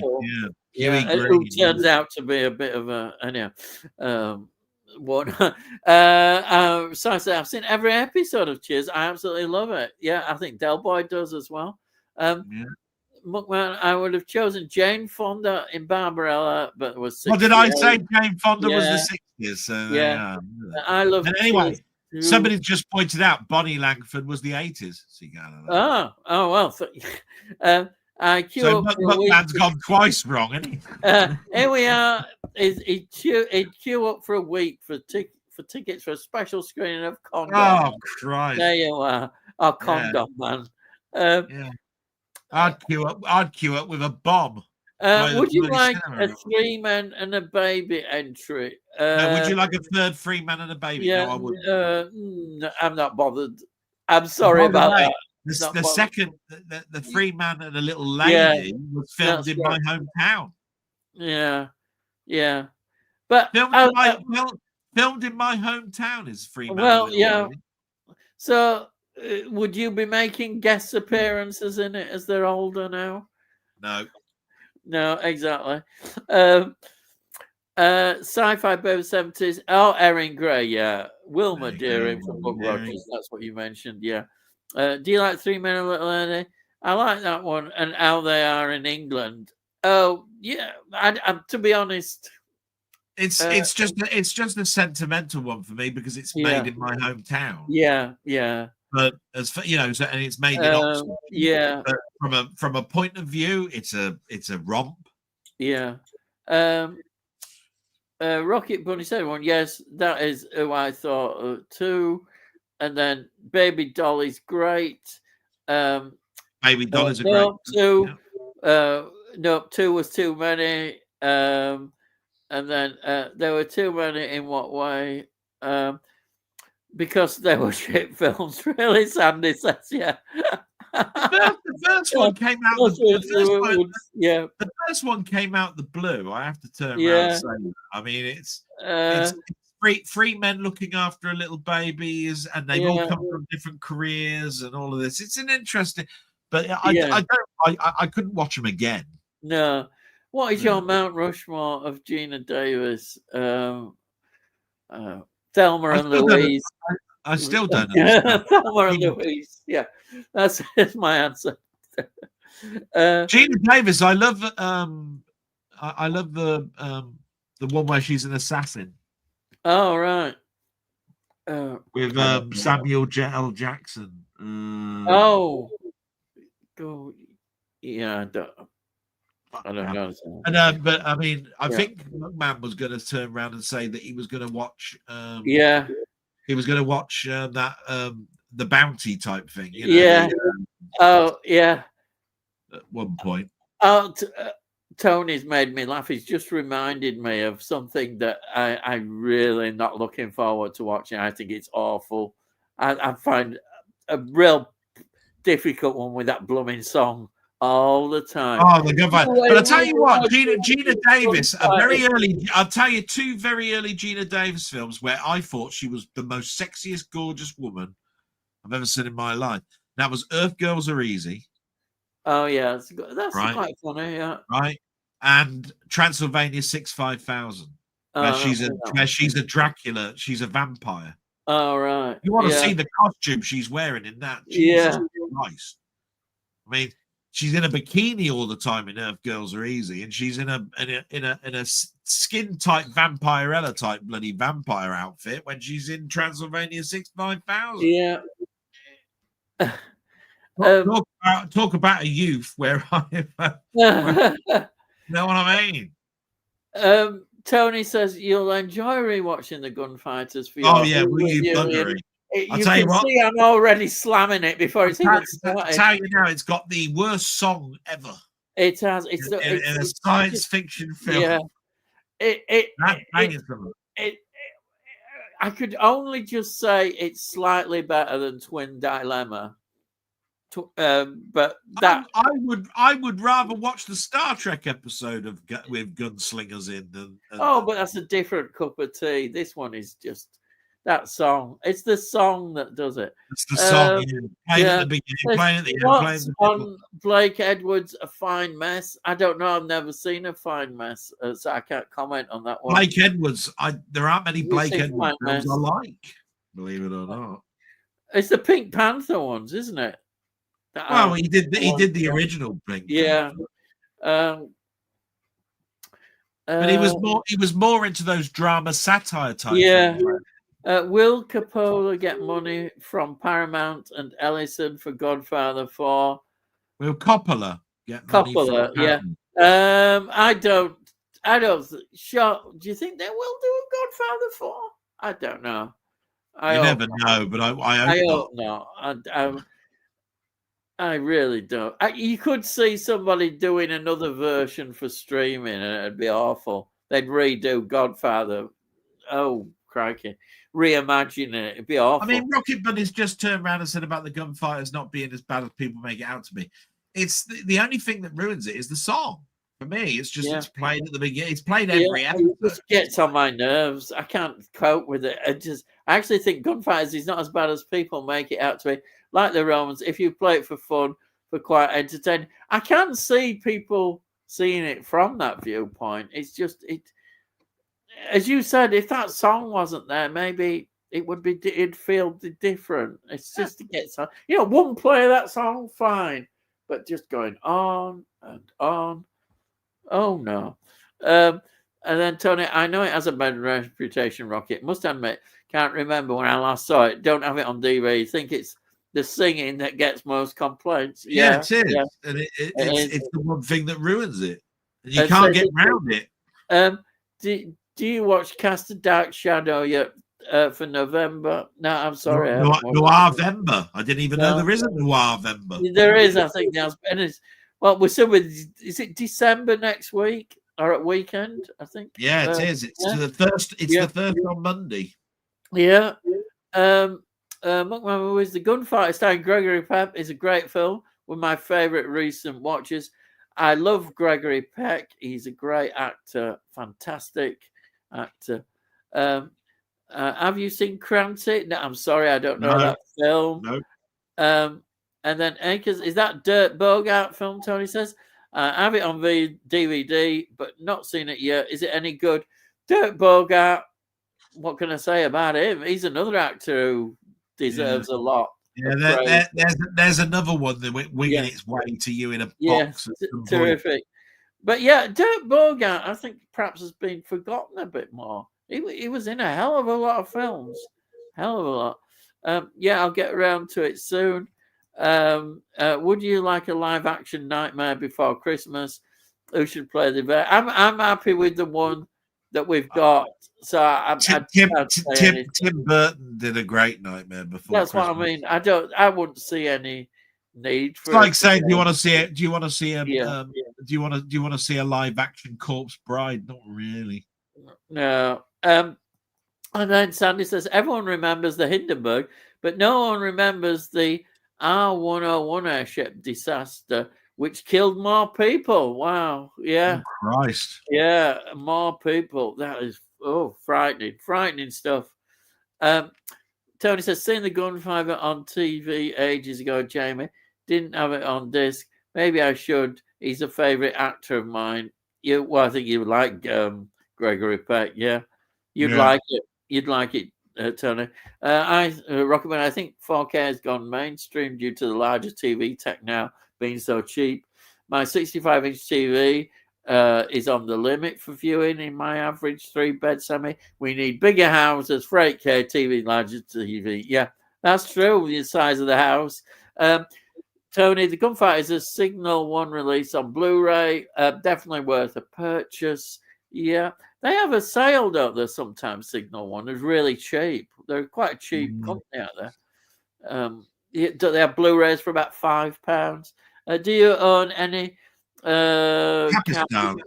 electronic discs? No, I have a large movie collection in those. I don't have a large Capistan's electronic disc. I did have one. Yeah.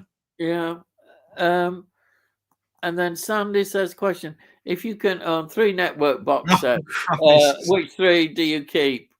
Randall and Hopkirk deceased for you'd like the Avengers, wouldn't you? Yes, definitely.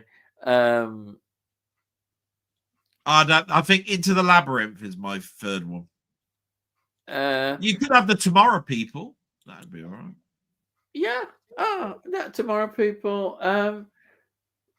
I tell you what, I like the one. The Prisoner. You'd for definite, isn't it? Oh yeah, yeah. Oh yeah. Prisoner. Yeah. It's a hard one. That one. I mean, Sapphire and Steel came out on Network. Yeah. Well, Network had a lot of great titles, didn't they? It's just a shame what happened to them. Yeah. Anyhow, Prisoner, without doubt, The Prisoner. It's my top one. I just know that Randall and Hopkirk and Prisoner are definitely my 4K player keeps locking up halfway through several longer length films. This is this thing about locking. Hobbit extended films. Is this a known problem? It's fine playing series as shorter films. I don't know. We have all this thing with 4K, I don't know. I look at it from any point of view that what I would do is have a little look at the inner inlay of a disc and see if it's a 50 gig disc or 100 gig disc and all of this sort of stuff, because the more you've got this larger size of the disc, the more that what you're saying makes sense. Because it could be that the lens, the laser is trying to everything is little pits. The smaller those pits, the more accurate the lens has got to be. It could well be that you're just finding that your player is susceptible to anything with high capacity. Yeah, but it could be anything. It could be the dirt on the lens. It could be You could be that your player's getting hot and your disc is therefore getting hot, and therefore it finds when it gets really hot, it stops. Yeah. And when you're playing a shorter film, it's not getting so hot because it doesn't get to that point before it stops. Heat could be the problem. Yeah. Right. So Tony says, with regard to network, probably the professionals. Yeah, on the buses, Danger Man, hard choice though, too many quality shows issued. It was a sad loss when that went. What are the 7 wonders of Robbie Williams? Your 7 favorite of that chap? There's so many. You see, that's what I mean. It's 7 films. That's a lot. I mean, Mrs. Doubtfire, Dead Poet Society, Raid Over not Raid Over Moscow. It's Moscow on the Hudson, isn't it? I mean, Christ. 1 hour photo for me. 1 hour photo. I'm going for other series. I'm going to say Awakenings. I'm just going to do a few like that. That's what I would say. Awakenings, Mrs. Doubtfire. Awakenings. Yeah, Awakenings. Oh, what a superb film Awakenings is. Yeah. Good choice, Tony York. Sandy says. Ian, what NES games do you know? Laugh out loud. Is that it's Street Fighter? I know that was going back years ago. Street Fighter is too modern. NES is 80. Honestly, you got to go back to 85. Well, there you are. I wouldn't know. I don't know. Oh, yeah. And the trouble is, you could just turn around and say Jaws, and you wouldn't be wrong because Jaws was an NES game, and there was a lot of movie games that came out. Right. Yeah. So I told you I know nothing about it. I just but Sandra did put LOL at the end because you don't know any games. But I do remember people playing that Street Fighter game. Was it on the Nintendo? That was the Super NES. Yeah, that's it. I remember the later console a lot. Mega Drive, you could have said that, but NES wouldn't have had that. Right. Unless it's a homebrew that's come out after the consoles died a death. Yeah. Favorite Cruel character? I've never seen Cruel. I'm sorry. Christ. No. Yeah, go past. I mean, I've got quite a few characters I like in Cruel. DVD equals 480 Rocket Bunny. Yeah, and I've corrected him on that. 576. 546 Rocket. Laugh out loud. Delboy says. Did you like Scavenger Hunt? Oh, Christ. The TV show Scavenger Hunt. No, I don't think I saw that one. No. No, you mean you remember Bargain Hunt, but you don't remember Scavenger? Yeah, no, Bargain Hunt. I love Bargain Hunt, but I don't remember. I don't remember watching Scavenger Hunt, but no. So that's it. Sandy says Jaws is starting right now on ITV. What, again? Again. Yeah, there you are. Just in case you might have missed it. Yeah. Well, that's my learning of the evenings. Rocket says, I never realized PAL DVD is 576, the same as the original analog transmission resolution. Exactly. There you are. So, and of course, it's a 1-to-1. My pleasure. That's £1.50 you owe me. I accept checks. Are you sure you accept checks? They might bounce. Well, for £1.50, you give a shit. You never know. Favorite James Bond set pieces? Oh, Live and Let Die. Chase, I think. I can't think of it. The car spinning at 180 degrees. All that sort of stuff. I love Live and Let Die, his first one. I tell you what, I really, really did like the opening sequence to The Spy Who Loved Me. We're jumping off of the mountain with the Union Jack. Yeah. Oh, of course, I've just realised. No, my favourite one is, of course, You Only Live Twice. The volcano opening up and the raid and down. I love that. And with Donald Pleasance, my favourite James Bond film. And then we've got here, Tony says, the attack on Fort Knox from Goldfinger. Yeah, Goldfinger, yeah. And the fight between the submarine crews and Stromberg's men in the converted oil tanker in Spy Love Me. They're all great scenes, yeah, that's true. Rocky Bunny, there is life on Mars, Ian. It's full of 1960 guys ended up by Gene Hunt. Oh yeah, I love that. That was a great series. That's a fantastic line. That's what one of a my great, favorite. what a great. That's one of my favorite. Yeah, I do. Yeah, that is fantastic. What female performers would be the best werewolf for a new werewolf movie? I would say, I don't know. Emily Blunt. Kate Nobody would Blanchett. expect her in that. Nobody would expect her. Kate Blanchett, she's a wiry piece of shit. With regard to that Joy Club with Lucy Liu. I've not seen that one. I've heard of it, but I've not seen that one. Lucy Liu is terrific. She is a good actress. I do like Lucy in Liu. Rosemead. She is very good. I've liked her ever since Charlie's Angels, really, Lucy. She's just versatile. I think that's the word for her. There are definitely some hot 70s Who pictures of Liz in her day. Yes, yeah, Liz. She was wonderful.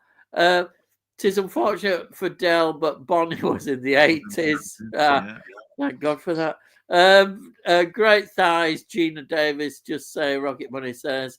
A favourite Sally Hawkins performance? I'm sorry, I don't know. Shape of the Water. Okay, that's great. Nothing should be remade, reimagined, rebooted, or redone into live action. Let's come up with something new. I agree with those, but you're not going to. I've always turned around and I'm going to mention what I always say in regards to this. If you're going to reimagine, remake, reboot, whatever you're going to do, it's got to be something on the page that is different and better than the original. Yes. You haven't got to do that. What's the point? What's the point in somebody saying, I'm such a fan of this, I'm going to make my own version of it? Well, go and do that and do your own broadcast in a shed somewhere. Don't start getting millions put into the production and getting it out there, and then release it on YouTube. And then you get something like Salem's Lot or something, and you just go, "Say, I look the original. That's all I need. I don't need another Salem's Lot remake." Thank you very much. Rocket Bunny, with regard to R101, one of my favorite Big Finish stories, in my view, is Paul McGann's first, called Storm Warning.